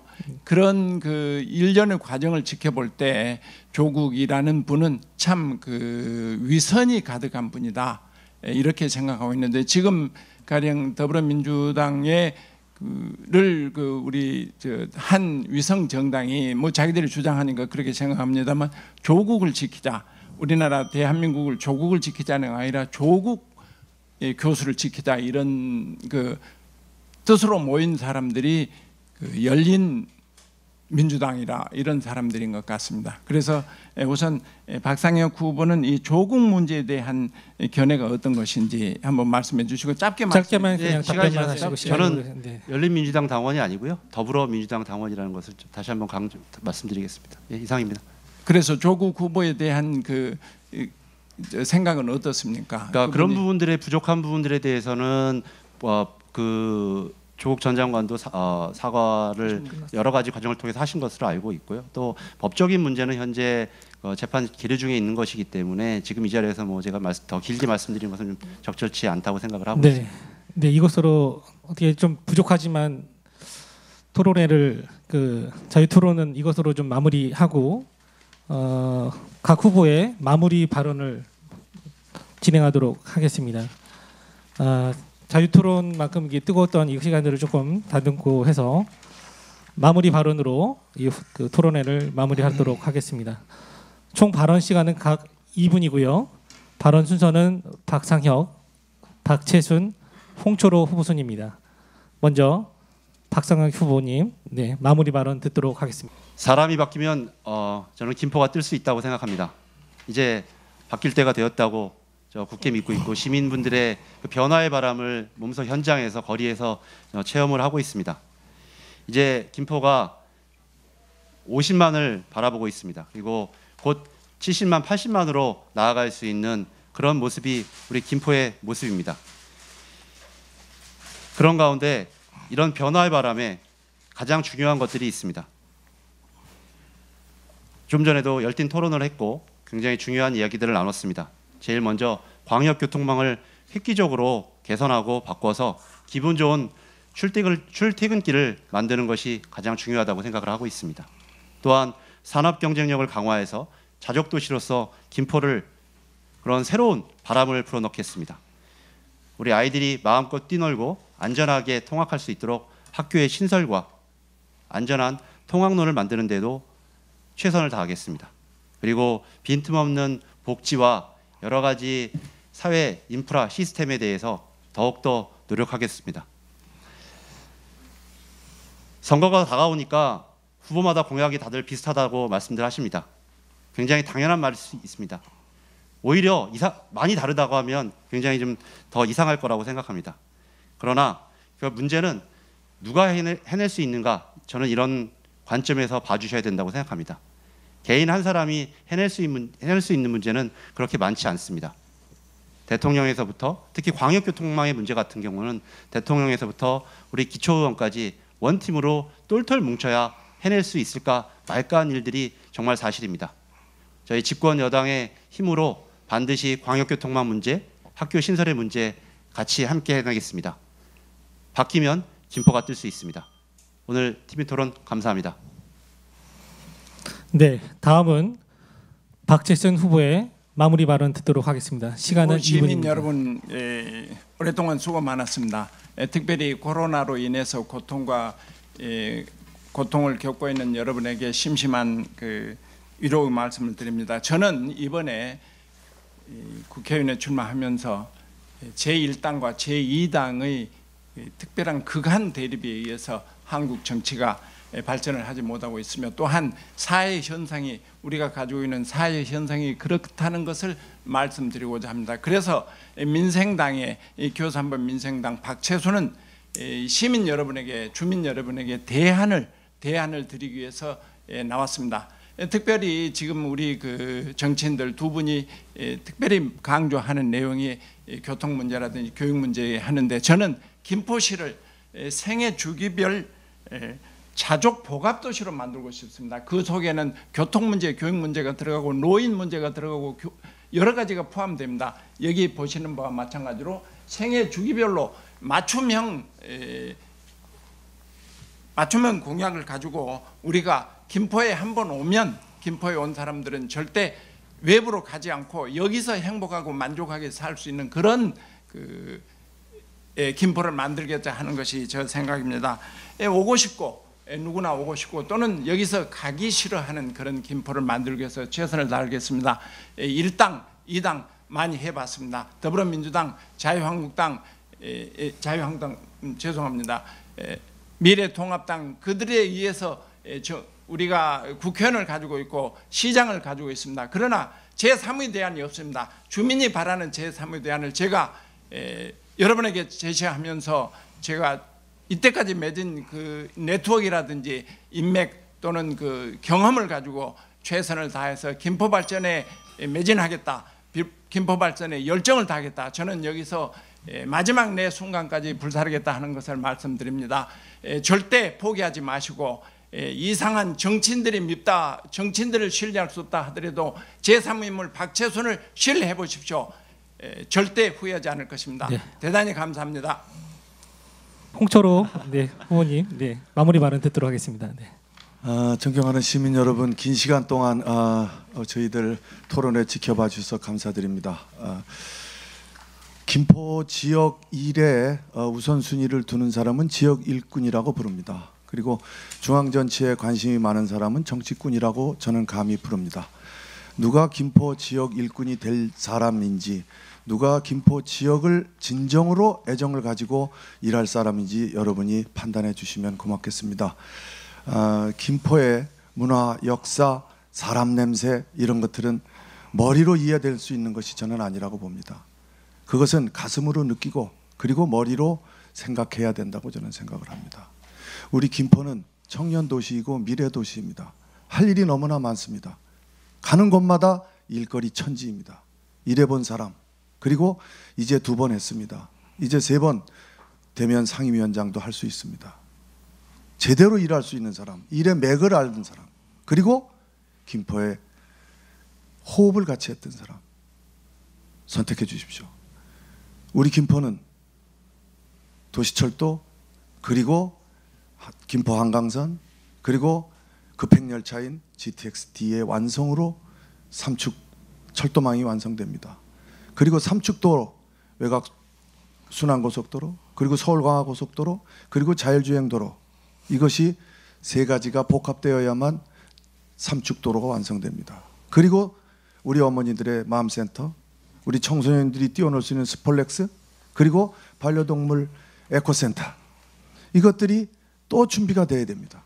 이런 것들을 통해서 제가 김포의 완성도를 높이겠습니다. 그리고 마지막은 한강 신도시 150만 평 재척됐던 곳 해평마을 비롯한 성모리 일대 추가 개발 시켜야만 김포는 70만 도시, 100만 도시로 갈 수 있는 기반을 마련합니다.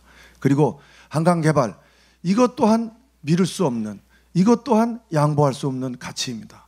이 문제도 더불어서 국토교통위원회에서 해결할 수 있습니다. 제가 이제 2년 동안 국토교통위원회에서 열심히 우리 김포를 위해서 일했습니다. 어느 후보님은 제가 반영했다, 확장했다 말씀하시는데 다 좋습니다. 이제 저에게 기회가 또 주어진다면 묵묵히 일할 따름입니다. 빨간 운동화 다시 한번 신고 일하고 싶습니다. 고맙습니다. 네, 감사합니다. 시민 여러분 앞에서 새 후보가 자신의 공약과 견해를 발표하는 시간을 가졌습니다.